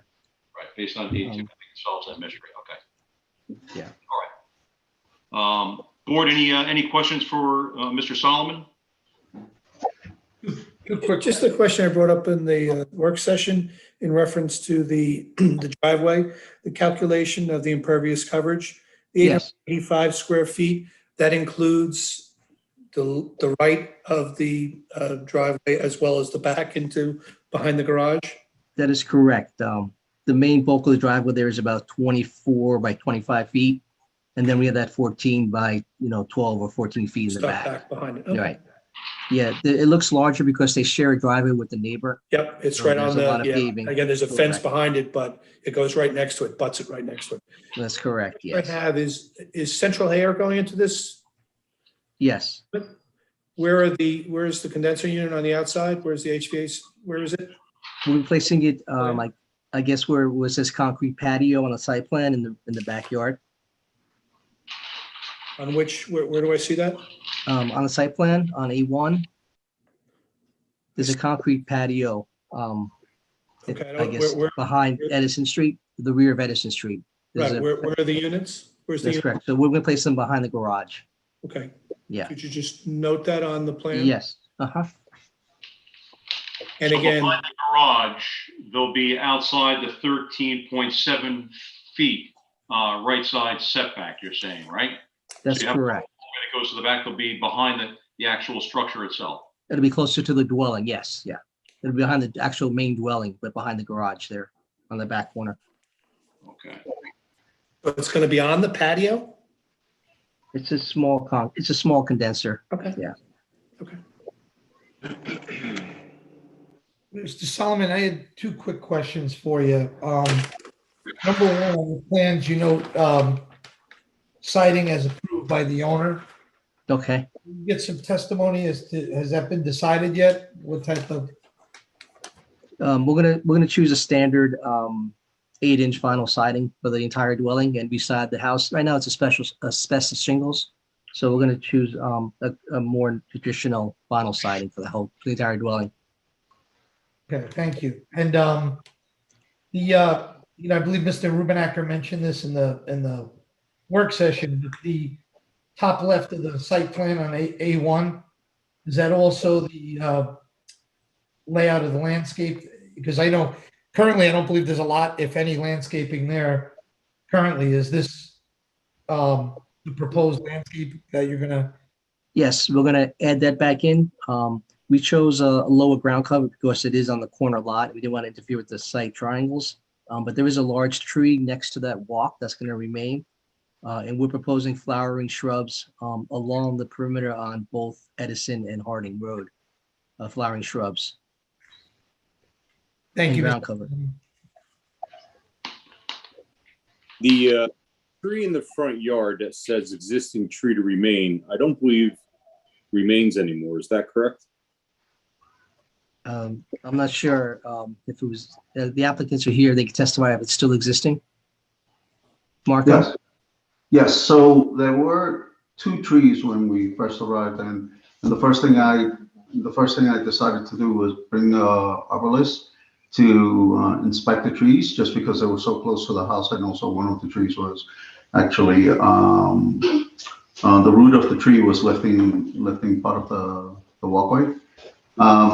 So he came back and he mentioned that one of the trees was rotten to the core, so I took a picture of it. And I had that tree cut down, but the other tree is still existing. He said it's a white pine, I believe he said. White oak. White oak or something like that, to that effect. So that's the one tree that's existing that we're not planning to cut. And that's the one on the site plan presently that's marked remaining? Existing tree to remain? Yes, yes. Okay. The arborvitae in the backyard that are on the side yard, are they existing also presently, or are they been removed? No, they've been removed because he said one of the things that the specialist said was that there were a lot of issues because nobody was really maintaining the upkeep of the shrubs that were there. So he said they were essentially dying or dead. So since I'm planning to go ahead and I want to make it nice, so I want to add different types of shrubs there, just to make it a bit more appealing. Okay. So I cut them off to answer your question. Yes, I did cut them down. I mean, the only question comments I have on the landscape is, I don't know if the board is looking for any screening between the homes that are on Harding. So where the concrete patio butts up against the back property line, it is kind of a tight area there. I don't know if the board would want to see screening. And I would recommend personally a little more detailed landscape plan than what was submitted. If it was approved tonight, I think we should request a more detailed plan. Right now, this is, there's not much going on in the front of the house with landscaping. I also would recommend 2 shade trees to be planted on the property in the front. I honestly, I don't know if I'm blind today, but I did not see that existing tree off the left-hand corner of the house. I don't know how I missed it, but so. I don't think you missed it. I don't think it was there personally either. Yeah, I don't think so either, but they're testifying that it is there. Yeah. It's on the, Sorry, so there are 2 trees, there were 2 trees there, and one of them was damaging the concrete walkway, so, and also it was rotten to the core. I have pictures if anybody needs to see them. But there is a tree right there that belongs to my side of the property, and it's actually pretty big. So Is that the tree that's off the left? I didn't have a chance to drive by, and I'm actually using the pictures that are in the application. There seemed, and I guess on page 2 of the pictures, I don't know if everybody has the pictures up. This looks to be like a massive oak right Yeah. in the corner of the house. That's the one that's gone? that's the one that's gone more in the corner. The one that remained, it's it's on the Harding side, but it's closer to the next door neighbor's property. So it could seem like it's theirs, but it's not. It's actually ours. Yeah. So what's odd on your site plan is that that tree is not being shown on your site plan. And the tree that you removed says existing tree to remain. I think So that's that's what exactly confused- right, Mark. I think you just figured out this puzzle. Yeah, So, because that tree on Harding is huge, and Right. that's the Yes. one that stuck out when I drove by today. That's leaning toward the house, so, and I thought it was on the other property in the back on the Harding side. I thought it was on that, it was on your property line. So to Mr. Bour's point, we should be able to have a plan that represents what's actually there, because Okay.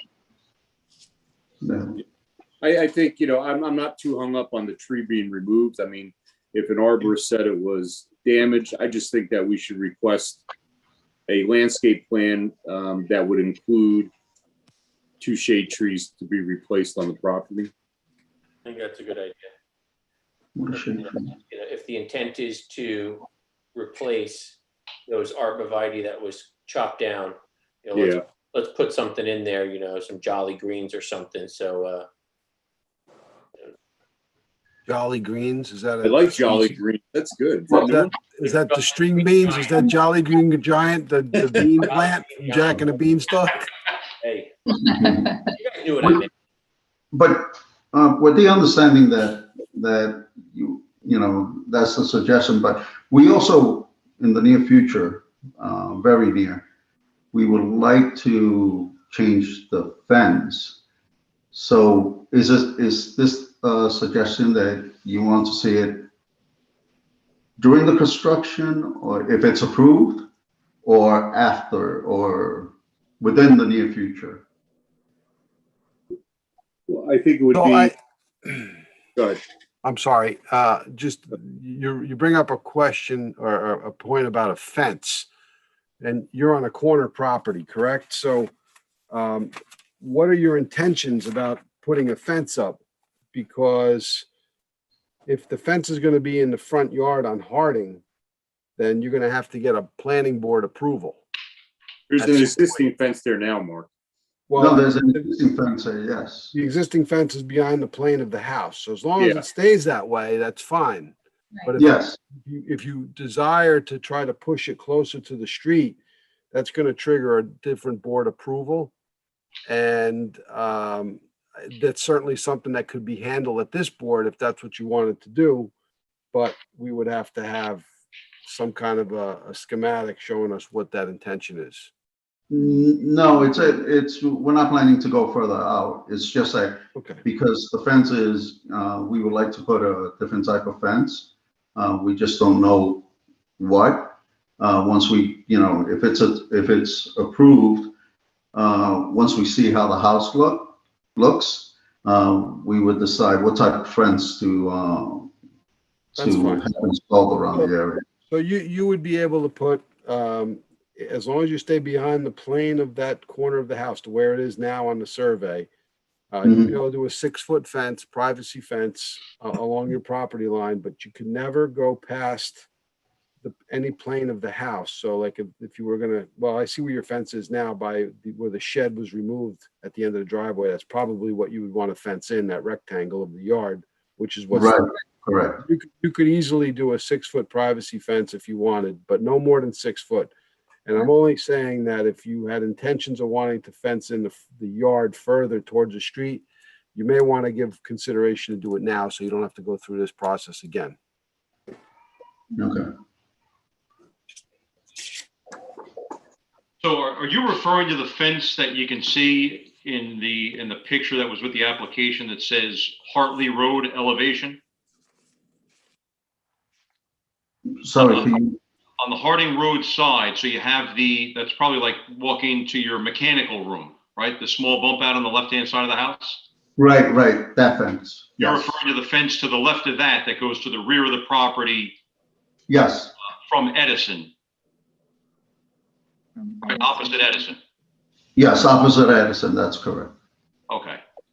All right, and you understand what Mr. DeGenero is saying. It couldn't be any closer to Harding Road. Absolutely, Right, yes, 100%. yes. Okay, all right. And just so while we're still on this picture, the mystery tree that's in question, it's right in the center of that picture.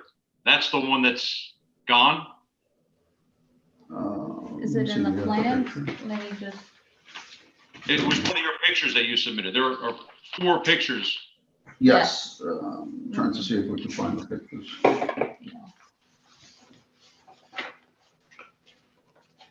okay. I guess that must be the tree. I believe that is the tree because it's the tree that was right before the mechanical room, or we call it the laundry room, but that mechanical room Yeah. on the Harding side. Right, okay.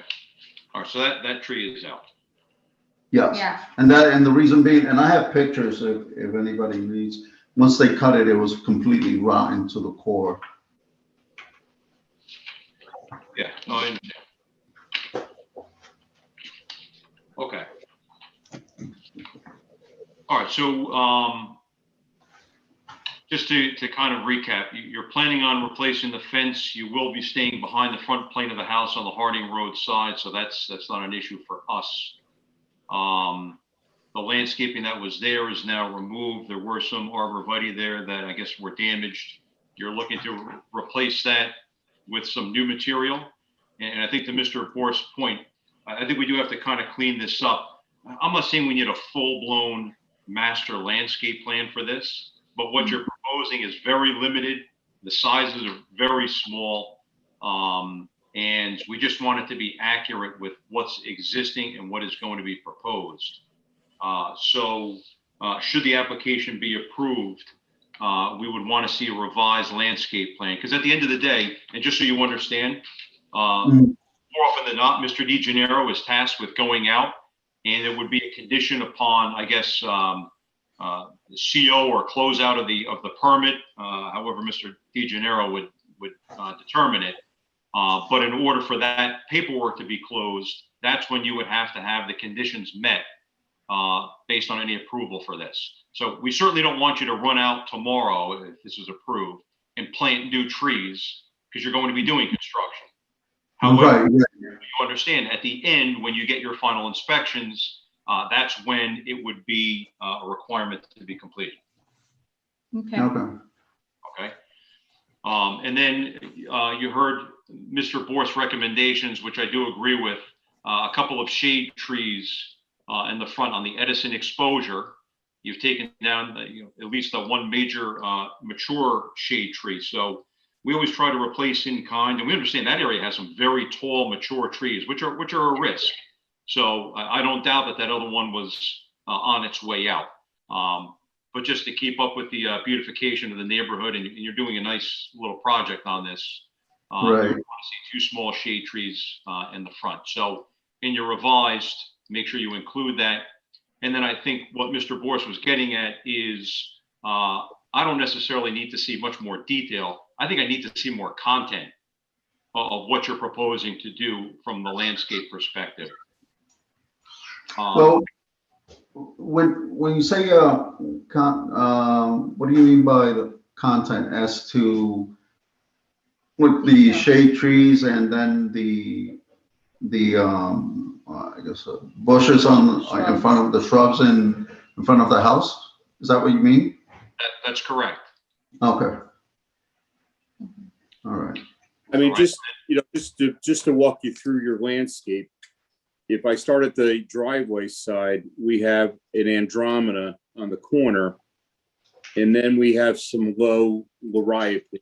So there's really, I mean, Liriope is like a ground cover, so there's really no substantial stuff there. So we got Liriope on the left side of the doorway also, one more Andromeda, and then we have some more ground cover. So, I mean, looking at this landscape, you would essentially have 4 shrubs in front of the whole house. So that's what I mean, a little bit of a substance. It's a little lacking. So, I mean, I'm not trying to shoot down your landscape plan, but it's. No, I hear you. I think it's, let me just explain. I think it's probably my fault. my daughter has skewer syndrome, and that means she's highly allergic to mosquitoes to the point where she has to go to the hospital and get treated. And me being a mom, I told him, I said, let's try to keep it to the minimum so that we don't have a lot of bugs and insects roaming around the property. Yeah. But I do understand, your point and your suggestions, and yes, we will definitely take them into account. Great. Okay, so what would happen is once it's resubmitted, it would be reviewed and probably passed on. And Mr. Borst, if you would, he'll put eyes on it as well to make sure that it's satisfactory. Okay. Okay. All right, board, any other questions, comments before I open up to the public? Okay. Would anyone from the public care to speak on the Montez application 122 Edison Street, block 270, lot 1? It's the same two attendees that said they were calling in about 101 Kelowna Street, Chairman, so no. Okay, very good. All right, so I will close public comments on the Montez application. Okay, Mr. Solomon, is there anything else you would like to put on? No, I think the board could look favorably upon this application. I don't think they're asking for anything grandiose that might be a detriment to the neighborhood. I think the addition and add level is modest in scale. And the applicant is willing to prepare a landscaping plan and a condition of resolution upon final inspection to have the plantings installed as per approved by the board members. And you would just also include the location of the AC unit. That is correct. Perfect. Okay. All right, board, any questions, comments? Okay. Seeing none, then I will entertain a motion on the Montez application, 122 Edison Street. Mr. Chairman, I'll make a motion for the Montez application, block 270, lot 1. Following revisions, the plans to reflect the AC condenser on the back side with the concrete patio. A revised landscape plan to show the replacement of 2 shade trees in the front Edison side, and the plans to reflect the final siding. Okay. Do I have a second? Yes, I'll second it. Second by Mr. Rubenacker. So motion by Mr. Kalpagian, second by Mr. Rubenacker. Thank you. Mr. Tanis? Yes. Mr. Kalpagian? Yes. Mr. Hubert? Yes. Mr. Rubenacker? Yes. Mr. Christ?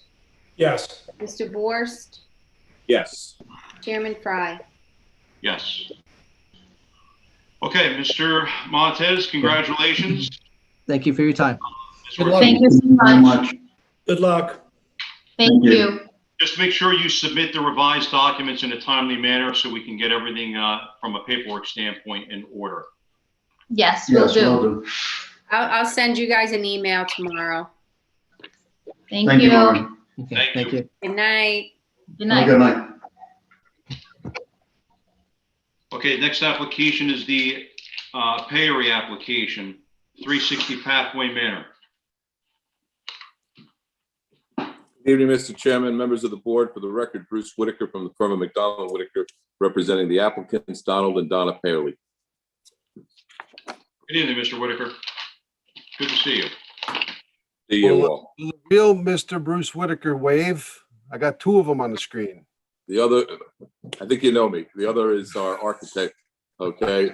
Mr. Patron, who's linked off of me. Oh, okay, Oh. very good. I will change his name so we can all know who he is. Right. Mr. Patron, what's your first name? William. William. Okay. I should have known that.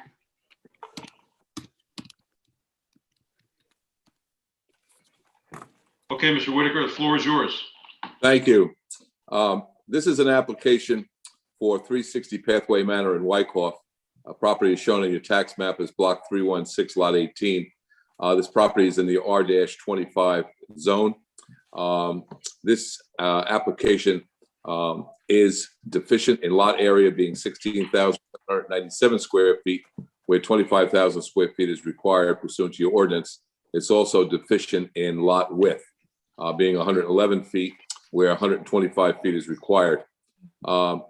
Basically, this lot has 67% of what is required in the zone as far as lot area is concerned. And the current lot coverage for the principal building is at 16.74%, where your maximum under the ordinance is 15%. It's most important to note that there are no accessory structures on the property. What the applicant is proposing to do is to renovate basically a deteriorated rear masonry decking area and to renovate it and expand it a bit so it's more functional. And they want to do that with a new covered porch that will have an additional 214 square feet. The porch will meet all of the required setbacks. What the applicant is seeking a variance is to permit the lot coverage to be 18.02%, where 15% is the maximum permitted.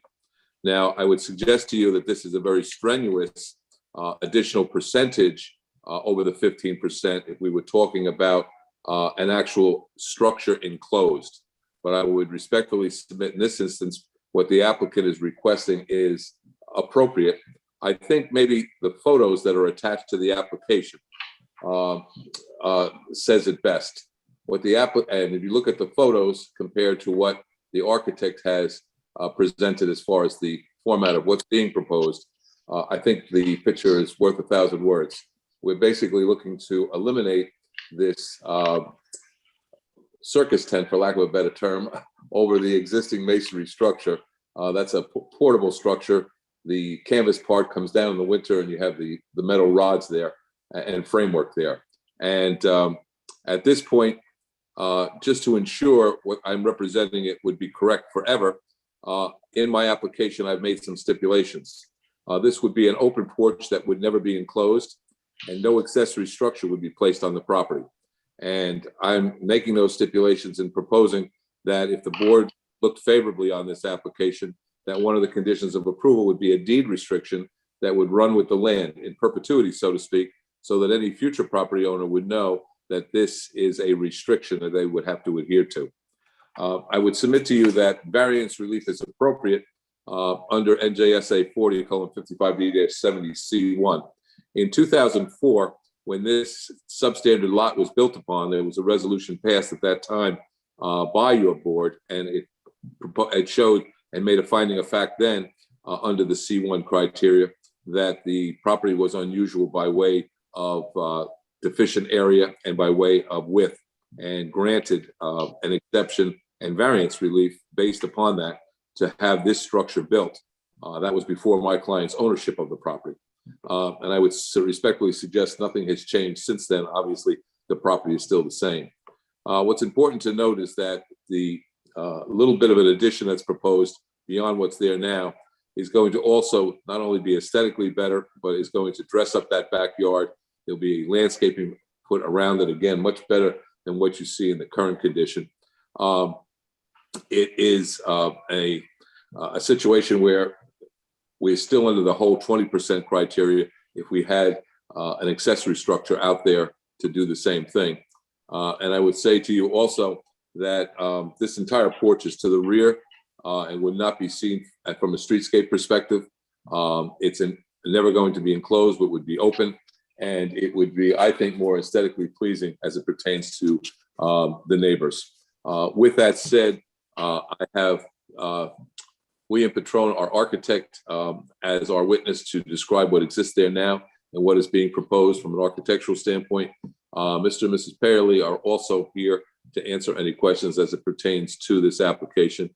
There was a question raised in your work session about what's the rear yard and what exists back there now. They can certainly describe that.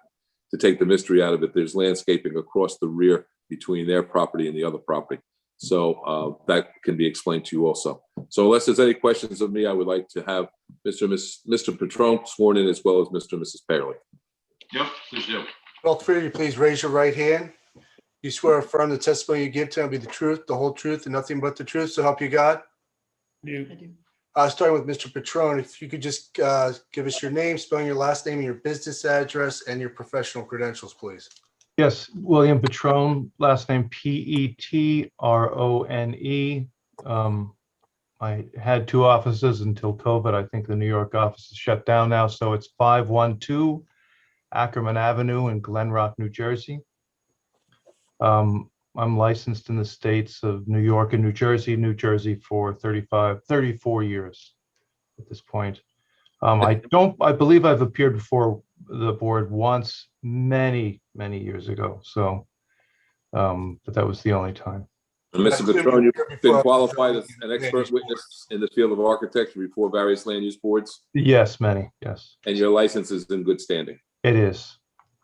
I would ask that Mr. Patron be qualified as an expert witness in the field of architecture so that he can render a professional opinion in that aspect.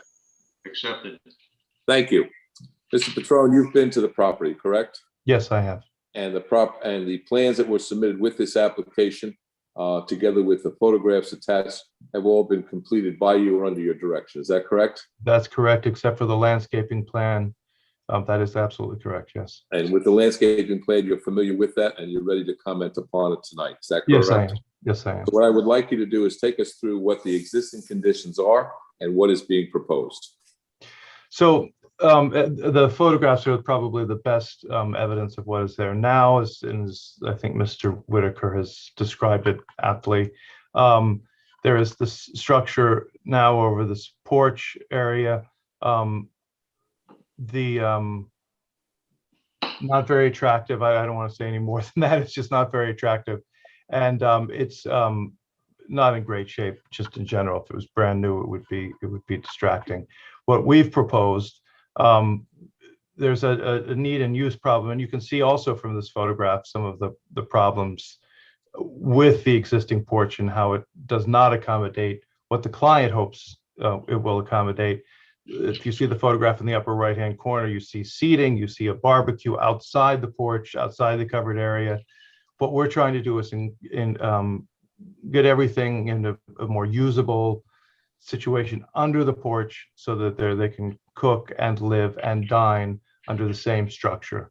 We've also tried, and I hope you agree, strive to improve the look of the back of the house. There is this, of course, by removing this structure, I think we would do that. There's also, you'll notice in that same photograph in the upper right, a kind of blankness in that one area of the structure. If you look at our drawing, which I think it would be Z3, you'll notice that we've tried to fill in that area a bit. We've had, of course, had to stay away from the existing windows, but we've been sympathetic to the existing roof lines on the back. The back of the house is mostly hip roofs, so therefore we've proposed a hip roof back here, which also we felt diminished the bulk, the feeling of the bulk in the backyard because everything's receding from the ground plane. And then, of course, the landscaper did a nice job in addition to what we did to bring ground everything to the landscape. There's a at-grade patio and a series of landscaping that wraps all the way around to the corner of the house to kind of tie everything together and bring it and ground it, I think, in a very attractive way. Mr. Patron, the roof that you're proposing, this roof and the shingles, et cetera, they're all going to match what exists there now? The roof shingles will exactly match what's there. And all the columns will be permacast columns. They'll look very traditional. The trim will match what's there out of PVC. So everything, I think, will be very sympathetic to what already exists. And as far as the basis of this is concerned, what is that going to be constructed of? Is it brick? Is it stone? What is that? It's going to be stone. The landscaper does not indicate that, but it's going to be a stone, and I want to say it's similar to what is there because it's a different kind of same ashlar layout, but a different type of stone. So it'll have a fascia of a stone. It's not just a mere cinder block. Exactly. As far as the sizing is concerned, you said that the idea behind this is to make it more functional. Is that the understanding? That's correct. So as you see all the some of the functions that are hanging out in the yard and almost in the driveway in that one photograph, there's cooking function. I mean, we're not proposing a 20 by 30 kitchen out here, but just a barbecue function of cooking out here, dining, and then some place for lounge seating. And on the basis of what you believe the functionality is, you believe the sizing as proposed is appropriate? I do. From an architectural standpoint, would it be your opinion that this is more aesthetically and architecturally pleasing than what currently exists? Yes, I do. And just as a stipulation, it's also understood that what is being constructed now is not just an add-on, but rather it would be a replacement. So the material that's there now would be removed. Is that correct? Correct. I have nothing further at this time, Mr. Chairman, members of the board. Okay, thank you, Mr. Whitaker. So I understand the size. A couple just quick questions. So no proposed fireplace to be incorporated into this, correct? Not that I know of, no. No. Okay. I do like the fact that it is open. Mr. Whitaker knows this board well, and I do like the fact that you built in some of that language as far as restrictions. That does help because when someone does extend out the back, it opens the door. Could they enclose it and then build on top of it? And I think that kind of answers the question. And we could put a restriction in, which is good thinking. I anticipated the board's concern there for sure. Yep. Okay, and I didn't see it initially, but there is a full proposed landscape plan. It is in the back of the property. It's well screened all around. You won't see this from the road, I don't think at all. So from a standpoint of being an eyesore to the neighborhood, I really don't see. I wasn't again in the back, so I can't speak to from the neighbors in the back. Maybe somebody's on the line that can speak to that, but I don't see any major issues with it. Board, I'll open up. Any questions for Mr. Petrone or Mr. Whitaker? Yeah, Mr. Petrone, good evening. Just a quick question, and I think you said this, but just to clarify, so the existing patio is going to get ripped out, or it's going to be the same exact existing patio at the same exact size? That's what I'm trying to understand. No, it will be taken down, and the new patio will be larger than the existing patio by 200 and, hold on, let me, 214, I believe. 414 square feet. Wait, so I'm trying to understand. So maybe it's just me and I'm not following the architecturals. But what's the size of the existing patio compared to the new patio? Or did I Yeah, miss so I think the best plan to see that would be Z1, and that it is dotted there. If you see it, it's under existing porch and terrace. And then the difference, of course, is noted under the new porch line item of 214 square feet. That would be what is in addition to what is there now.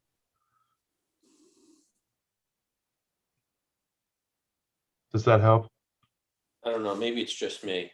So on Z1, you're showing the dashes for the ridge and the hip, and then the new perimeter. Yes. And in the middle of that is another rectangle that comes directly off the back of the house. Is that the existing structure? So there's a purple dotted rectangle, and I printed these out in color. I hope you got the colored prints. So there's a purple. We have red. Yeah, there's it's probably perhaps my mistake to not make it a more distinctive color. There's a dotted purple line. That is the profile of the existing.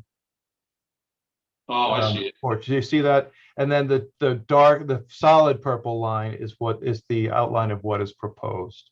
And so the difference of those two numbers is 214 square feet. Okay. So it's a brand new patio, Yes. but approximately the same exact size. Yes. And the same exact spot. Yeah. Yes. Okay. Oh, so it looks like the same width, but it's growing in depth. That's exact. That's right. Picking up the square footage. That's right. That's right. That's correct. Okay. All right. And I guess we're taking it right to the 40-foot line from the backyard. I think that's right. I think we're just under there, 8 inches or a foot, something very close to that. Yeah. Okay. All right, yeah, no questions. I think it looks great. I think it'll be a great addition. Just wanted to clarify that one piece. Thank you. Sure. And that the height, the peak of that ridge is 19 feet 4 inches. That's correct. And I put a note in there just to verify. You can see that we've tried to mimic some of the slopes of the existing roofs. It's going to be 19.6 to 19.2. I think it's 19.4. If I had to bet my life on it, it would be 19.4. Okay, yeah, you're matching some of the same roof angles. Exactly. Just that little kitchen projection, which we're trying to match since we're adjacent to it. All right. Okay. Board, any other questions or comments? And just for the record, Mr. Patron, I am colorblind, or at least sorry. I'm getting older, but you are right. Now that I get my iPhone out and turn on my light here, I do see the purple. So My I'm sorry about apologies. that.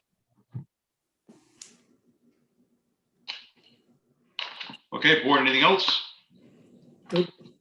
All right. Let me open it up to the public, although I don't know that we have anyone. Anyone care to speak on behalf of the Payary application 360 Pathway Manor? Anyone from the public? I know that Mr. and Mrs. Miller are looking to speak. Let them, Maureen. Where are Mr. and Mrs. Miller? They are on the other Payerly. Yeah. tab. Oh, the second Donald. But they're waiting for you, yes. Unmute, I'll swear them in. Okay. Raise your right hand.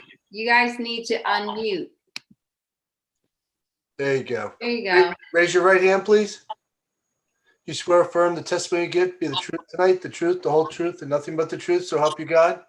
I do. If you could state your names for the record and give us your address, please. Jean Miller, 366 Pathway Manor, Whitelaw. And Tom Muller, 366 Pathway Manor. Thank you very much. Okay. So we are next door neighbors to the Payerleys, and our property abuts their backyard. There's a full line of arborvitae there and very secure, very private area. We have no problem with what the addition proposal is. Okay. Did you say you're directly behind? No, next door, Next door. Okay. 366 Pathway Manor. right. Okay. And we would agree with the comments that we heard earlier, that the current structure with the tent-like awning outside is not very aesthetically pleasing. Okay, we did hear a couple of comments about that. I hope the Payerleys did not select that awning and everything, because they're probably very insulted with the circus and everything else. I checked with them before I used those words. Only I could. All right, very good. Yeah, no, it looks like it's going to be a nice improvement. Okay, all right, thank you for the comments. Quite welcome. Just to allay the board's concern, Mr. and Mrs. Payerly, if one of them could just speak briefly as to what's across the rear of their yard, landscaping wise, I think that would be helpful. Yeah, to They've been sworn in. the rear. Don, go ahead. Yeah, to the rear of the property, there's a variety of landscaping, frankly, both on our side as well as our backyard neighbor's side. There's actually a fence that runs between the two.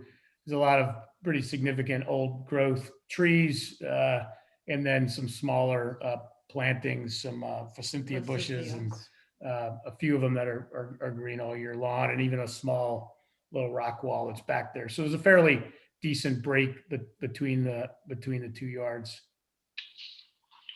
Thank you. The neighbor to the rear, is it their rear property that backs up to yours, or is it a side property? Now, the side, both sides are very similar to what Tom and Jean had described. Fencing on either side and tall arborvitaes in the back is the variety of landscaping that I was just walking you through.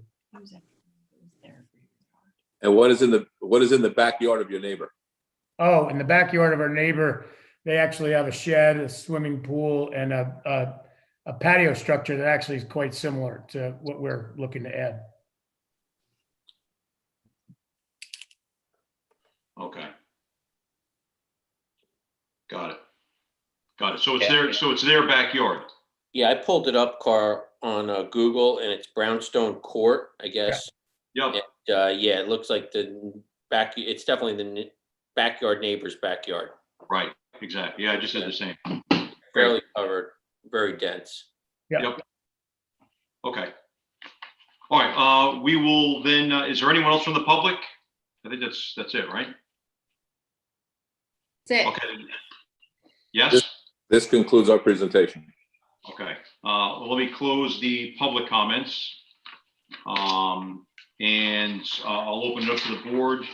Any other comments for Mr. Petrone or Mr. Whitaker for the Payerleys? Nope. Okay. All right, that being said, I'll entertain a motion for 360 Pathway Manor. Mr. Chairman, I'll make a motion to approve and accept the pay early application, 360 Pathway Manor, block 316, lot 18, as submitted, correct? Yeah. Yeah, we didn't make any changes or And amendments. to include the stipulations that Mr. Whitaker presented in his introduction. Yes, agreed. Yes, as part of the application, yes. Okay, we have a motion. Do I have a second? I'll second, Mr. Chairman. Our second by Mr. Hubert. Mr. Tanis, Yes. Mr. Kalpagian, Yes. Mr. Hubert, Yes. Mr. Rubenacker, Yes. Mr. Christ, Yes. Mr. Borst, Yes. Chairman Fry. Yes. Thank you very. You're welcome. Correct. Congratulations. Good luck with construction. It'll be a nice addition. Thank you very much. Good night. Have a good evening, everyone. Take care. Good night. Take care.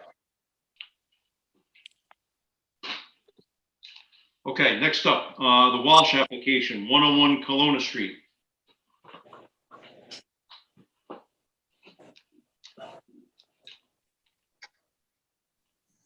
Okay.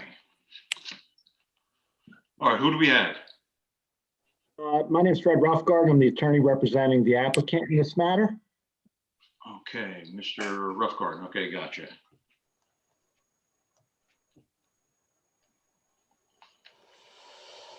All right, and who do you have that'll be testifying? All right, tonight I have, I'm going to ask for, I think 2 people to be sworn in. One would be Greg Ladarovian.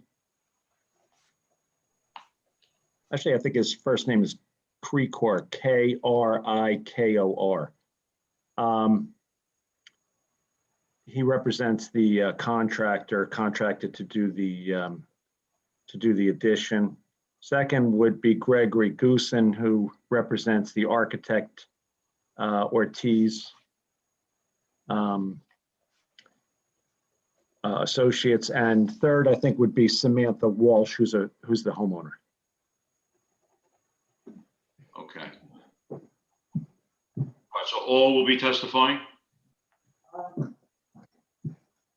Yeah, well, there's a possibility, but I think we should swear them all in just in case. I agree. Okay, thank you.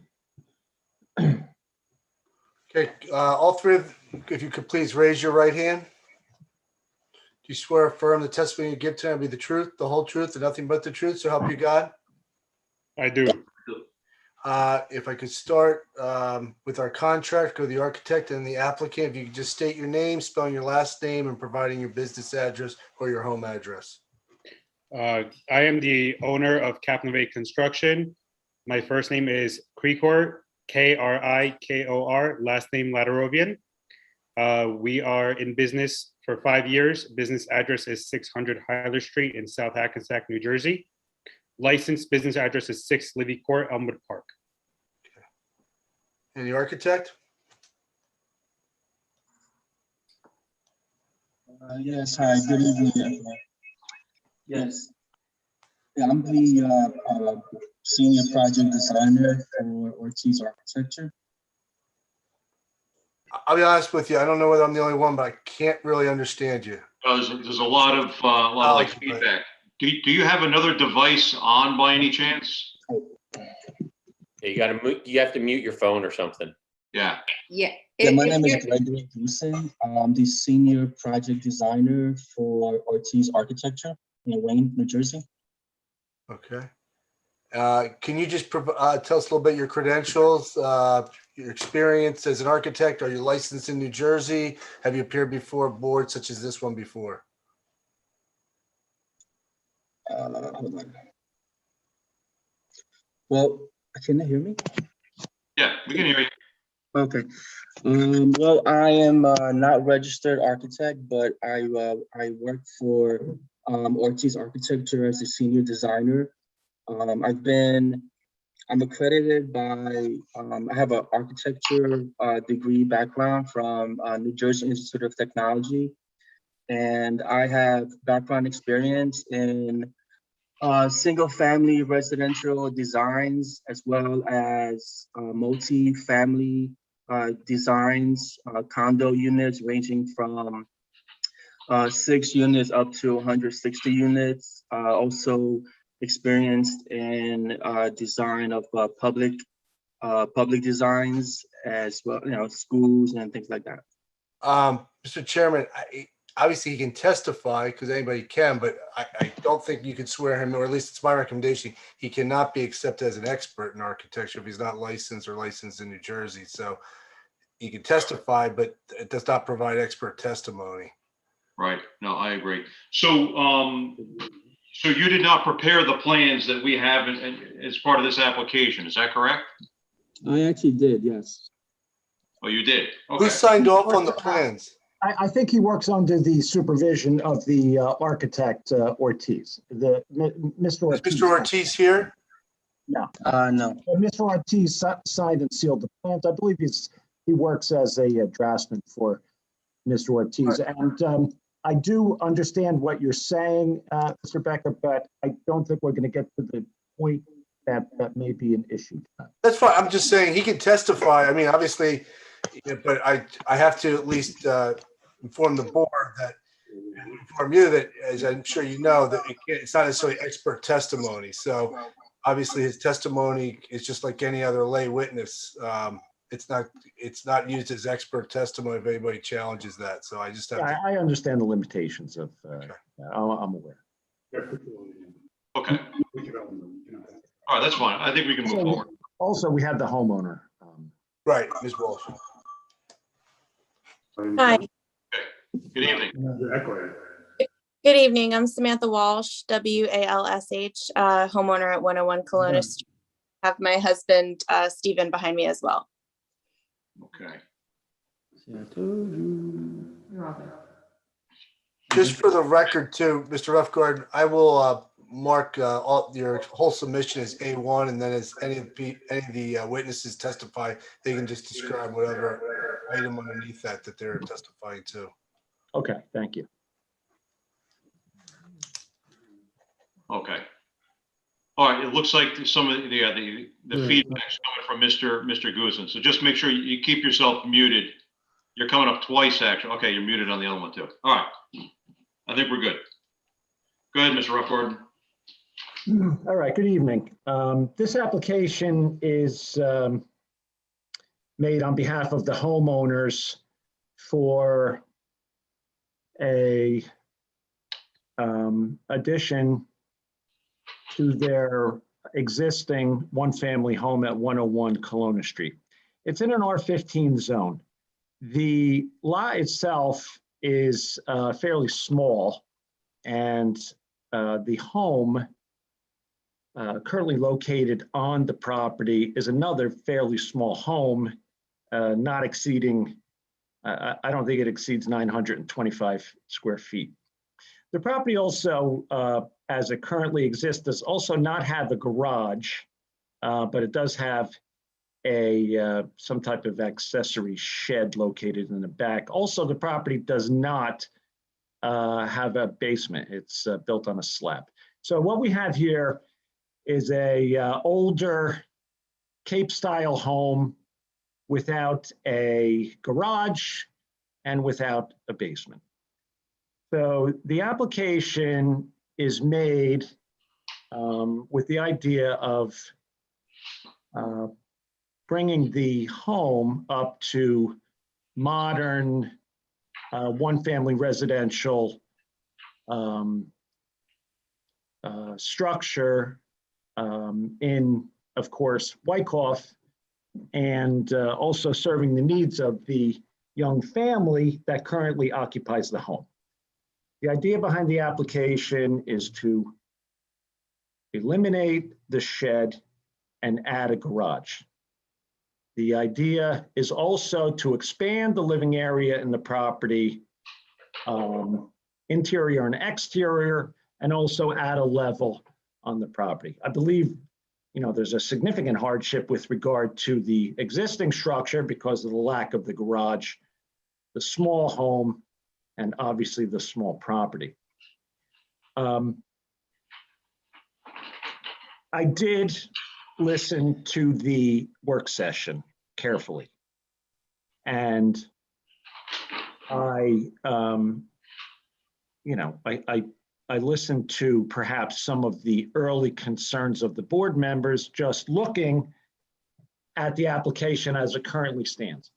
So I believe the best way to proceed this evening, since this is our first meeting and our first hearing of this application, maybe to introduce testimony of the contractor, because I believe, or I know, the contractor and the homeowner had specific design requests, concerns, and ideas in preparing this application. Those ideas and concerns were transmitted to the architect.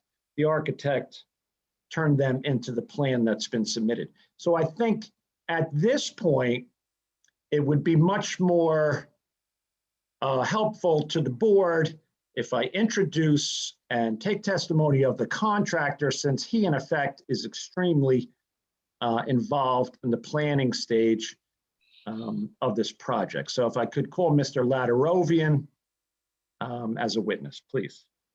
Thank you, Fred. Good evening, guys.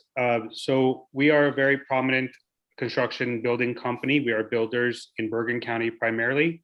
Currently, we are doing a house actually 2 streets away in Wyckoff, New Jersey on 105 Sheldon Street, which was also a board approval property that we are currently under construction, about 75% completed. We also have numerous other projects on a waiting list to proceed in the town of Wyckoff. Mr. Ladarovian, just so you know, so you can stay on that topic. So you've worked in the township of Wyckoff before, correct? Correct. And you've applied for and received variance approval from this board on prior occasions, right? Correct. How's your relationship with the building department in Wyckoff?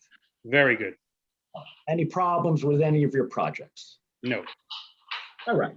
So you have experience in the township, and you are experienced with the requirements of the local zoning code, the building inspectors, and you previously satisfied the requirements of this board, right? Correct. Are you familiar with the neighborhood? Yes. Are you familiar with the homes located in this area of Kelowna and that part of town? Yes. Are there other houses that have in effect been remodeled or had levels added or expanded from their previous smaller cape? Yes. Okay, so based on your familiarity in Wyckoff with the requirements of the town, the building department, and the neighborhood, did you put some thought into the design and plans for this home? Yes, we did. So right. Wait a minute, just so you know, I just want to set some groundwork here if we could.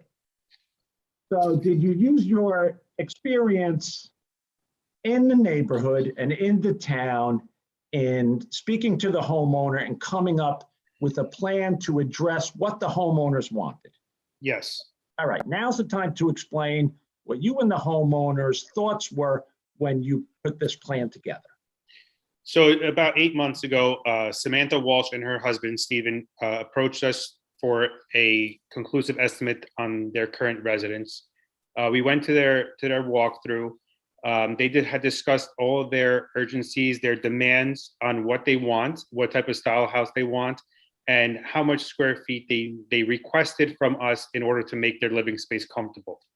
In regards to that living space, she also has a sister who suffers from Down syndrome, and she has a mother-in-law who is elderly and getting ill and may have a possibility of having a future residing capabilities at her residence. In that regard, we decided to design this structure in accordance to her needs, her special needs. Granted, we have a four-bedroom residence with an office upstairs. She is now currently working from home, and in a two-bedroom residence. Currently, the house is 2 bedrooms, and it stands at 953 square feet, with no privacy and no potential to get adequate work completed in the small residence. In that matter, we are proposing to do this type of structure. One, she wants to have children, and she wants to have a growing family. And 2, she wants to have possibly her mother-in-law be residing with her in the future. All right, so, if you take some comments from the work session, there may be concerns with regard to this project regarding the size of the structure that you propose on the existing lot size, which admittedly is small. So please explain your thought process with regard to the structure that was proposed as it relates to the neighborhood and perhaps the size of the lot. So currently, especially a little past COVID, the style design structures of houses in the millennial generation have become the antique farmhouse to a very decorative and elaborate looking house, feasible in the structure of 2,500 to 3,000 square feet. The ideology behind that structure was actually taken from the current project that we are doing on Sheldon, which is on 105 Sheldon Street. That also has a metal clad roofing. It has a 4-bedroom on the attic level on the second floor, and we did an alteration. We did a bedroom on the first floor as well, and we have a alteration of the kitchen and bathroom area, which gives us 3 full baths on 105 Sheldon. So what we did was we took that design and sort of kind of mimicked that design into this concept on 101 Cologne. Did you build into, was it your intent here to provide an attached garage in the structure? Yes, our intention was to provide an attached garage. One, it's a very aesthetically pleasing structure with an attached garage, rather than having a detached garage either further into the structure where it could be a nuisance to the opposing neighbor, or it would look offset from the house that we are trying to build, the image of the house on the elevation structure. Now, based on the size of the lot, could this project be even undertaken without the requiring variances which are already pre-existing? So we do have a decent amount of pre-existing variance requests. We have the minimum lot size, which requirement is 15,000 square feet. We have an existing of 7,150 square feet, which sparks the first variance. The second variance is the minimum front yard setback, which is required at 40. We are proposing at 21.3. Existing is 30.3. The 21 feet 3 inch variance proposal, the request is actually for the bump out of the garage. And the intention for the bump out of the garage is to match the elevation design to the covered porch. We have the minimum of the side yard setback at 4.7 feet. Currently as standing, existing non-conforming at 4.7 feet. And then the second is the second yard setback at 24.5, required is 15. We have an existing of 24 feet 5 inches. we are proposing a 15 feet setback, which is the requirement. If we reduce the structure, we would not go into the enhanced setback requirement for the side yard at 15 feet. Minimum rear yard setback required is 30 feet. Existing is 45.4 inches, and we are proposing 30 feet 1 inches. We have a minimum depth requirement as well. We are proposing 100 feet. Required is 125. Existing is also 100 feet. We have a minimum lot width and frontage. Required 100 feet. Existing is 71.50 feet. Proposed is 71.50, no change. We have a maximum building coverage principal building allowance of 15%. Existing is 13.33. Proposed is 29.85%. We have a maximum building coverage and accessory building allowed at 20%. We are at existing is 14.45. We are proposing a 32.17%. With regard to the building coverage, that might be a concern of the board. Effectively, you really can't build this house any bigger on this size lot without increasing the building coverage, correct? That's correct. So no matter what you do to make this small house, which is 950 square feet bigger, it's going to impact the building lot coverage on this size of lot, right? Correct.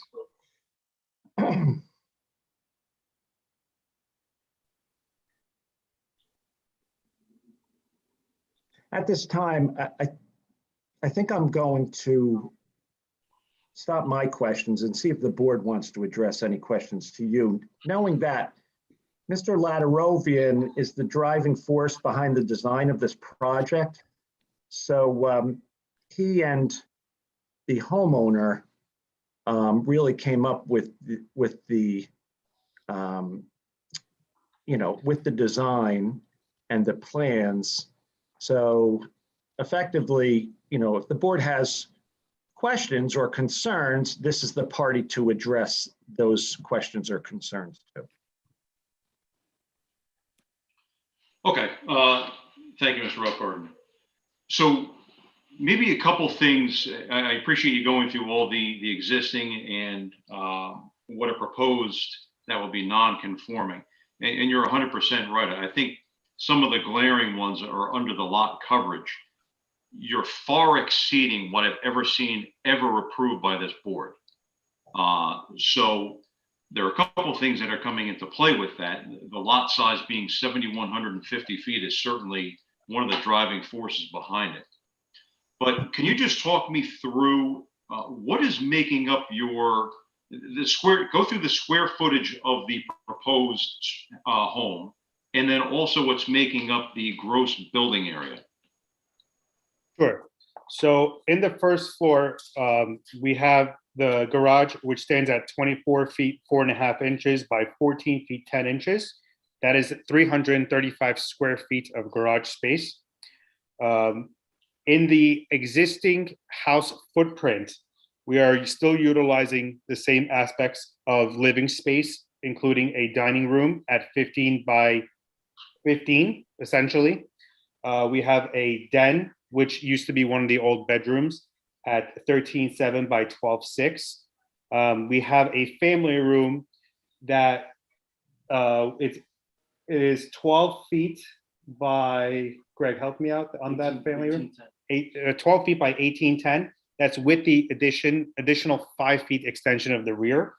And then we have a kitchen that is also 12 feet, 1.5 inches by 15 feet. Now we also are eliminating the full bathroom from the existing, and we are converting that to a powder room, as there will be no need for a full bathroom in the first floor. We have a walk-in pantry to utilize all the accessories from the kitchen. And we have a mud room with a coat closet, counter cabinets, some bench and shelves with a rear entrance to the residence, with a mechanical room that will be utilizing most of that space and the ducting for the HVAC units, and a dog wash station because Sam Walsh has a big dog and she has a hard time washing. In the second floor, we are proposing a 4 bedrooms, the master bedroom standing at 14 feet by 20 feet with a vaulted ceiling. We have a master bedroom at 14 feet by, Greg, help me out on that measurement. 14 feet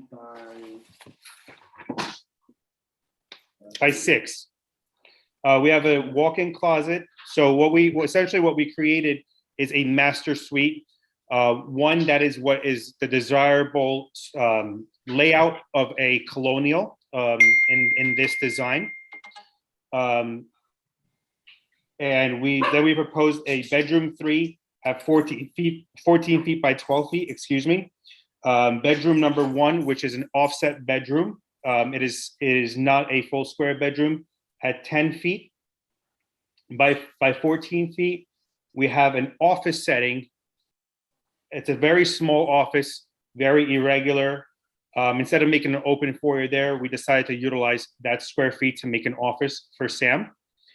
We have the hallway, which is part of the front steps. We have a laundry room, washer, dryer, and a utility sink for ease of travel. We have a hall bathroom that's going to be shared within the 3 bedrooms with a tub. And then we have a bedroom 2 at 12 feet 4 by 12 feet 4. Does that gross building area take into account the deck space? No. All right, why don't you explain the deck designs?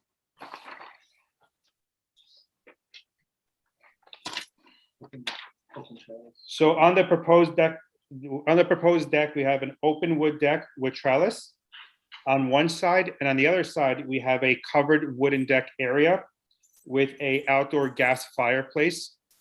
And on the other side, we have a small outdoor kitchen with a gas grill. That in the rear? Yes. Is there covered exterior space in the front of the building? Yes, there is. In the front of the building, we have an open covered porch. And the reason for that open covered porch is for the concept of the style of the house that we propose to build in an antique farmhouse setting. That is the ideal design for that type of architecture. What's the area of the rear deck? The area of the rear deck is, let me see here, 165 square feet.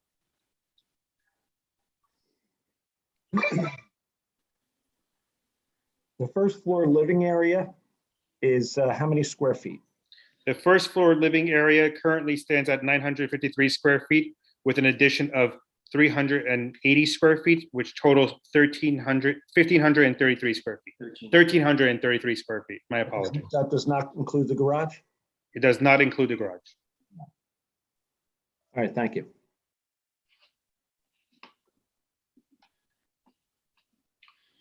So what's making up your principal building lot coverage at 29.85? So I guess what I'm trying to understand is, one, what's making up your gross building area that's going to 3,304 square feet? You're not including the deck or the enclosed deck, the covered deck, correct? Correct. So you're adding a garage, and I see, if I look at A1, you see the dashed line. So you're expanding to the left to add the garage, more towards the front, mudroom in the other area right behind that, and then you're expanding all the way across the rear. So that's where you're picking up your additional square footage. So I guess the question I had was, this is a very aggressive plan, and I can totally understand why somebody would want this home. But I can tell you that the way it's submitted right now, I don't see this moving too much more forward. So from a square footage standpoint, you're totally expanding off the back. And I can appreciate what Mr. Roughgarden was getting at. You're familiar with the town. And if you're that familiar with the town, you know this board is extremely challenged, but also challenges every applicant. And in something like this looks like it's almost a complete tear down. I don't know how much is going to be left of this structure. You're going out all the way to the left. You're going out all the way across the back. So you're almost like redesigning the entire home. How much of the structure is going to remain? So the principal structure is actually going to remain. We have the whole 35 feet 11 inches of the front is going to remain, in addition to new windows. So on drawing A3, in the front of the structure, you have the solid areas versus the white areas. On the solid areas, in between the two windows, that is just the modified headers and framing to accept the new window design. We have existing walls that are going to be remaining on the exterior of the house, including the new door with the two side lights. We also have an existing wall on the right of the door. We have a new window on that side. Obviously, that wall is going to have to be rebuilt to accept new headers. And the whole entire side of the wall, all the way up to the addition of the 5 feet extension, is going to stay existing as well. Okay, thank you. All right, can I get a quick clarification on that wall remaining? Because what are our ceiling heights on the first floor, and what are they existing to what's being proposed? Because it shows 9-foot ceiling heights, and it only shows one remaining wall. So would you assist her and go above that? Yeah, so we are proposing 9-foot ceiling plus another 9-foot ceiling on the second floor. In that case, we would leave exterior sheathing. We would leave all the exterior studs, and we would sister 9-foot studs into the existing studs and go up an additional foot and then put our floor joist in. So you're basically building a new wall. We are renovating an existing wall. But yeah. It's a knockdown. It's a knockdown. Yeah, that's. It's a knockdown. I agree with Mr. Fry. I mean, we're basically building a whole new house, and we're putting so many luxuries in this. You know, why not just build a new house, build a basement, get more space? That's just my opinion, but it seems like, you know, you're basically building a whole entire new house here. The issue that I personally see with it is you're almost maxing it.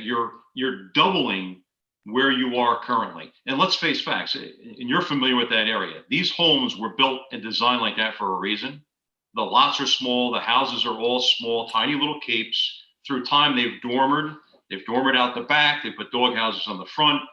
Slowly but surely, they started to expand a little bit.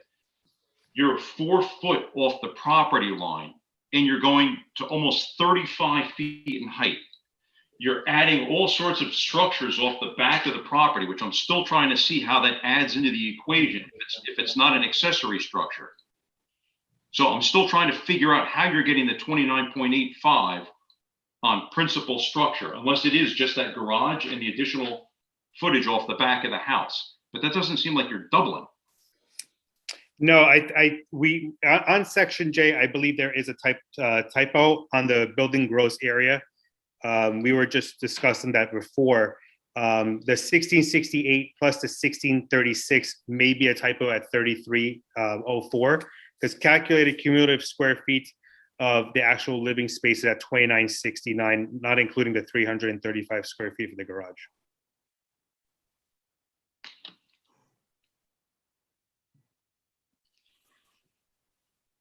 Not including.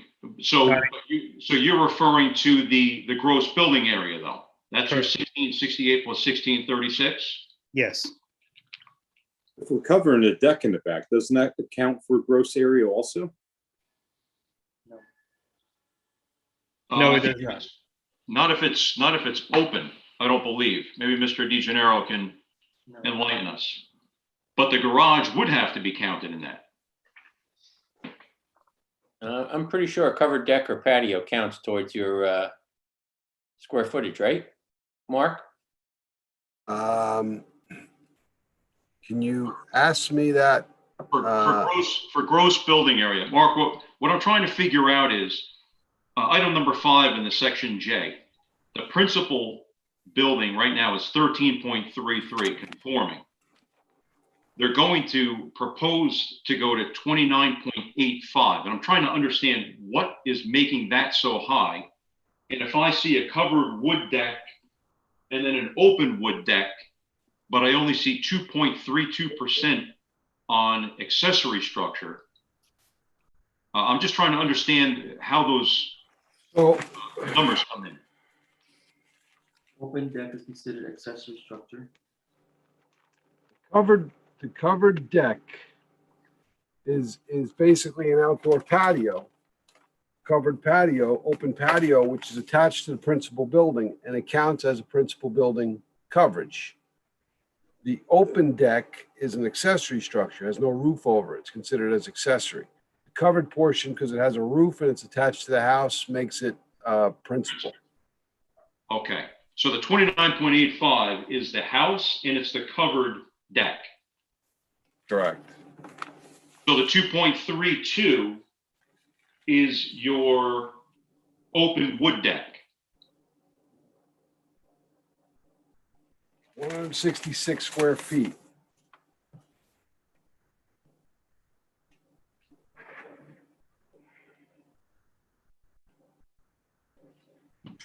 And that gives you your 232, correct? Okay. All right. And then for gross building area would not include either of those. Is that correct? Yes. But it does include the garage. Yes. So, Mr. Ladarovian, you said the 1668 and the 1636, that does include the garage? Yes, it does. It does. Okay.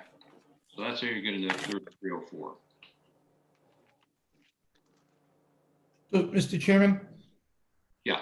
I guess what the ultimate issue here is, I guess, the elephant in the room here is, and please don't take this the wrong way.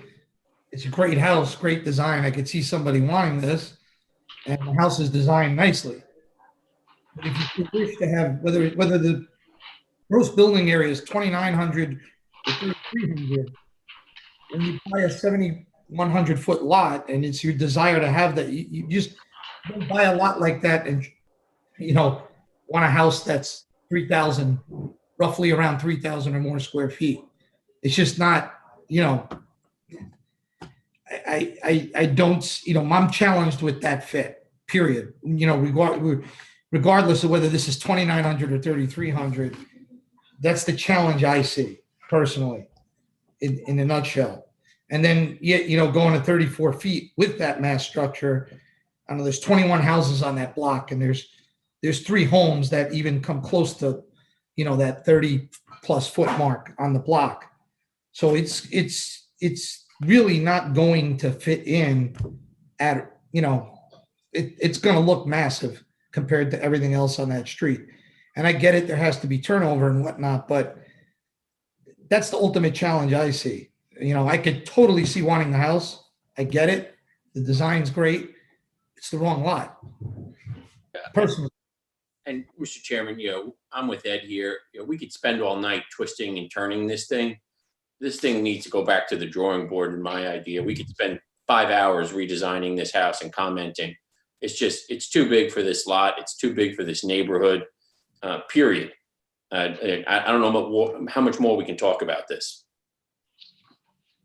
I think, if we bring this thing 15 feet in on the 4-foot side and reduce the height, that's a starting point, right? So, it's totally talking about redesigning how you're laying this out. So, the 4-foot is a non-starter to begin with. There's no way that you're going to get a 34-foot home 4 feet off the property line approved. Not going to happen. So, I think that's where you've got to focus and go back to the drawing board and figure out how you're going to build this thing on this small lot. How are you going to shrink it? It's way too tall. We'll never approve a 34-foot tall home on this size lot. Why you're doing 12-12 roofs and 12-11 roofs, it makes no sense to me. A 12 by 12 room we consider as a standard size bedroom at 140. No. Talking roof pitch. Oh, roof pitch 12 by 12. Yeah. That's actually in conjunction to the design of the house that we're trying to achieve. It's just the wrong house, wrong design on the wrong property, right? I mean, you have a small lot like that. Why would you even try to do a 12-12 roof or 12-11 roof, right? You're just making it way too tall. You're not taking in, you're designing a home for a different piece of property. You're not designing a home to fit on that property in that neighborhood.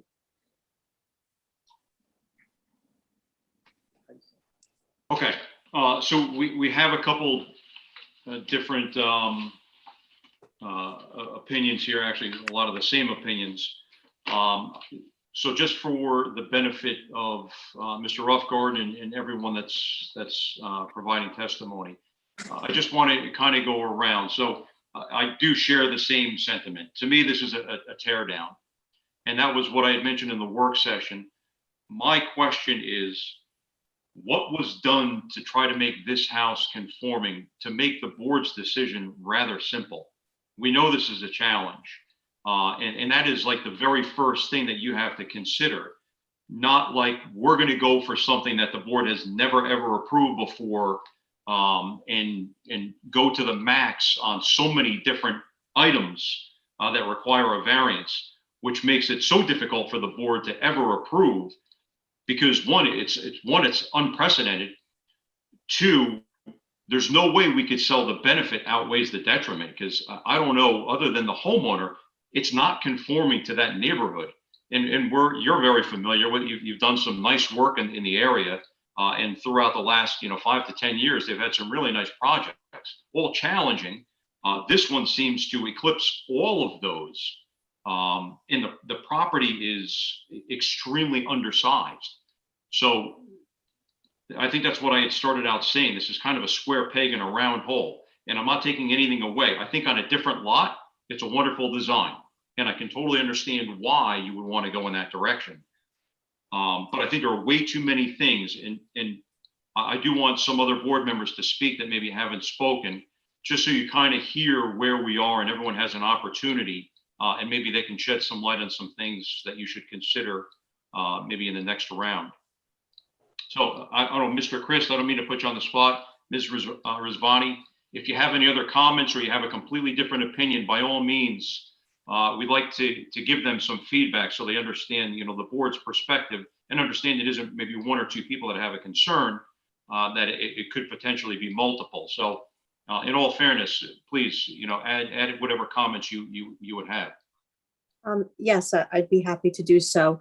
I am familiar with that area. I know many of the homes are on slabs, and initially, when I was looking at the proposal, I was thinking, why not knock down, build a basement foundation.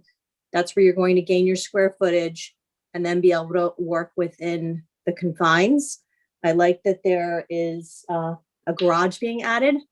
I think adding the porch, the covered porch, the deck, it is just going to be overwhelming. Okay, thank you. Mr. Chris?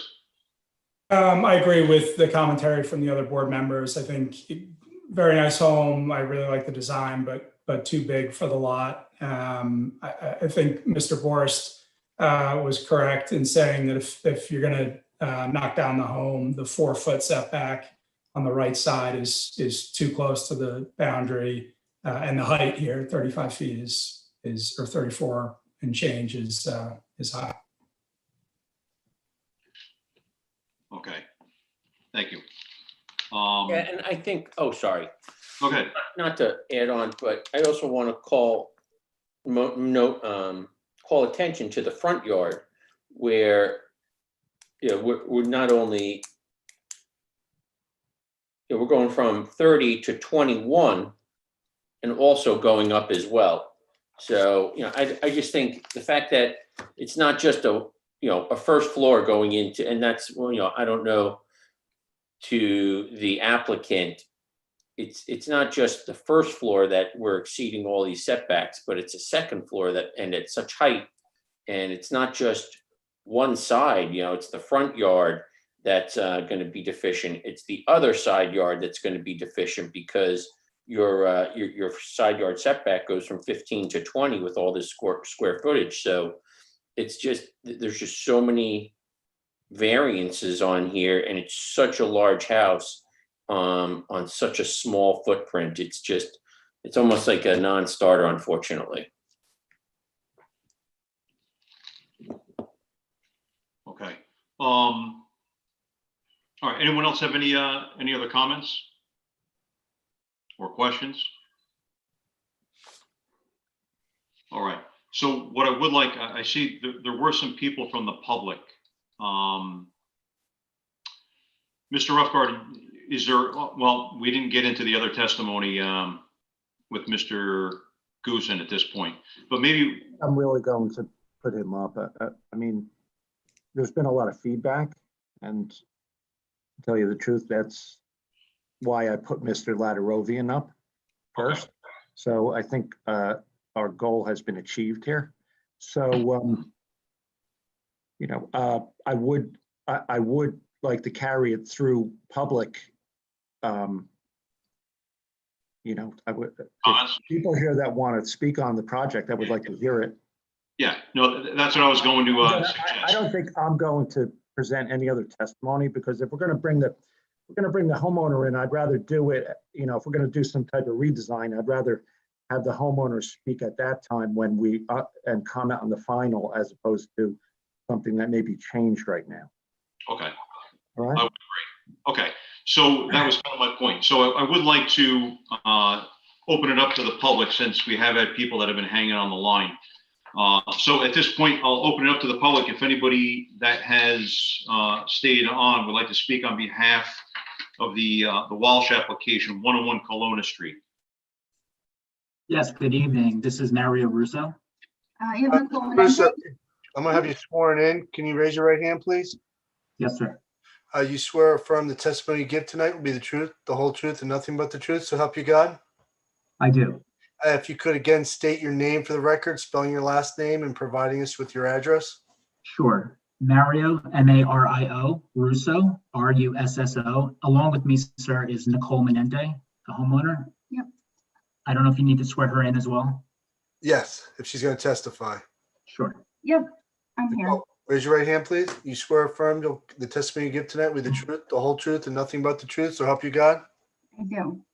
If you could also state your name, spelling your last name for the record, and providing your address as well. Sure. Nicole Menente. Menente is spelled M-O-N-E-N-T-E, and the address is 104 Linden Street. Thank you very much. So 104 Linden Street is one of the two properties immediately behind the property under consideration.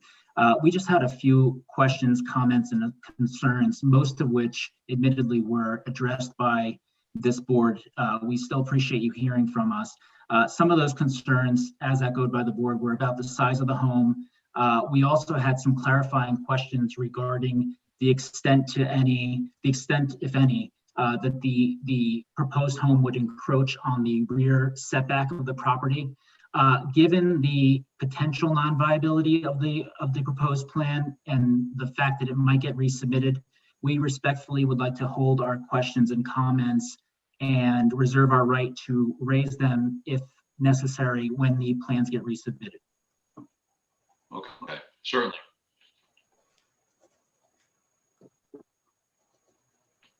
Okay.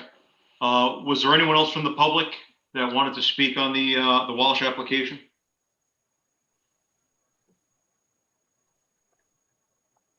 Mr. Rivera? You have to unmute, Mr. Rivera. Hi, my name is Robert Rivera. Can you raise your right hand, please? I'm going to swear you in. Yes, sir. I'm going to swear you in. Do you swear or affirm the testimony you give tonight will be the truth, the whole truth, and nothing but the truth, so help you God? Yes, it is. If you could state your name for the record, spelling your last name, and providing us with your address. Robert Rivera, R-I-V-E-R-A. I'm 100 Linden Street, Wyckoff. I'm directly behind the applicant. Thank you. My concerns have been answered by or in question by the board. I thought that the house might be a little too large, but I could see a redraw on the house, and we can go from there. Okay. All right, thank you. Thank you. Anyone else from the public care to speak on behalf of the Walsh application? No, sir. Okay. All right, then we'll close public. Okay. So before I turn it back over to Mr. Roughgarden, board, any final comments? I think everyone's had a chance. If I apologize if you didn't have a chance, please, by all means, now's an opportunity if you wanted to get something on record. I hate to pile on, Carl, but, so the gross building area, is what drives the side yard setbacks and from 15 to 20. But then also, we have these two decks in the backyard, one that adds to the principal building and one that adds to the accessory structure, and which totals us at 32%, when 20 is permitted, and takes the principal, to 29%. I don't think we've been over 25 in the entire township, hardly ever. And, let alone on a 7,100 square foot lot. So, for me to even get close to this, it's going to have to be in the mid to low 20s, maybe around the 25% for total lot coverage for this to be even reasonable. So I think, we really need to, the applicant should really review the two decks in the backyard.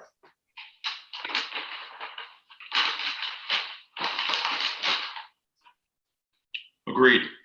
Okay. All right, so we've had some comments about the gross building area, overall size, the height, the 4 foot off the side is a sticking point. The fact that perhaps this is a complete tear down and maybe an option is to do a basement, bring the side yard setback in considerably. And I agree with Mr. Rubenacker. I can't recall ever seeing one this high ever. Granted, we do view each one independently. It is what it is. We're not looking to make any comparisons, but it is certainly higher than anyone I think that we've seen. And then you start to dig into the details and we see what's really contributing to it. And I would agree. I was going to say, get to the close to the combined of 20, because really that's where you're supposed to be. And I can understand if you merge the accessory in and get the principal, it could be a little bit over, but as long as they're at that 20 mark, you really still meet the intent. To be in excess of 30 is a major struggle. So I would want to see it around that 20 mark. And again, that's appropriate for this neighborhood. Unfortunately, this house as designed is for a much bigger lot. And we can't make all sorts of provisions because somebody wants a larger house in really a lot that can't support it. One other comment I will make, since this is an extensive amount of work, and maybe I missed it again, is there a landscape plan, or am I looking at it as L100? L100 is the landscape plan. Okay. All right. And I really haven't had much opportunity to sink my teeth into it, but I don't know that there's too much to sink my teeth into. I would suggest certainly something of this magnitude. We'd want to see some a little more significant plantings in here, which I don't think is too much to ask for, because this is extremely scarce from what I can see. And I'm not saying go absolutely crazy, but I would want to see more details in a more comprehensive landscape plan. And just one other note, the front porch, really, that should not even have come into play on this house. And I understand from an aesthetic standpoint why you would want it, but you had to have known that was just going to trigger something else with the board. Like, no way can we possibly do that. You're already non-conforming and you want to put a full porch on the front of the house. That's something you can't say that the houses in that neighborhood have. The houses on Wyckoff Ave that are set back 150 feet, big porch, no problem. It's very uncharacteristic to propose this. That's why I was scratching my head, like, what was the thought process to think that the board would say, yeah, you know what, this looks like a good plan. You put a lot of effort into making it as conforming as possible. My personal opinion, that didn't happen. And again, I'm not taking anything away from the design itself. I'm just thinking of when this was prepared for this lot, this location, knowing what this board has to go through and the challenges. I don't know how much effort was put into it. So I hope we've given you enough information. And Mr. Roughgarden, if there's anything else that you want to ask just to get clarification, by all means, let's try to pound it out now because there's a lot going on. I think we've given you some pretty good details though to go by. I think you provided us exactly what we needed to hear. Okay. Which I appreciate because it's helpful. Okay. I think it shows that the board is, the board is not just shut the door. They provide their thoughts, and that's very helpful always in an application like this. It's challenging. It's a small lot, and yeah, I'm sure there'll be some redesign coming. I'll ask that the matter be carried until we can perhaps submit some redesign. Okay. Well, Mr. Chair. We can announce to the public that you don't need to renotice, Mr. Roughgarden, to carry it. If you don't, Maureen, maybe provide a date you need to get redesigned, because if you don't get it in by that date, I would just ask that you send another letter in requesting additional if you can't get it in for the next. Yeah, I don't know how fast. That's what I'm saying.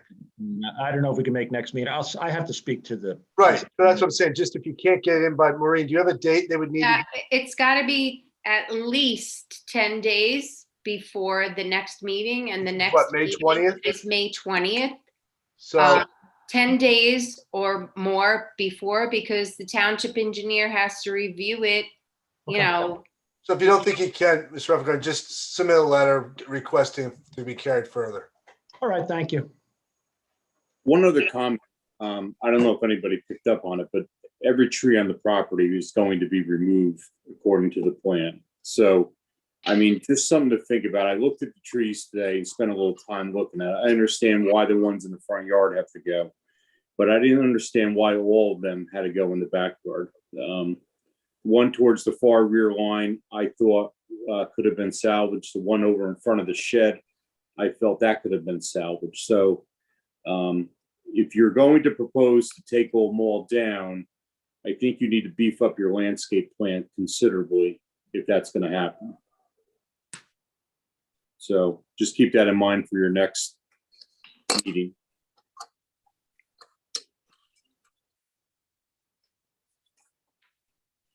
Okay.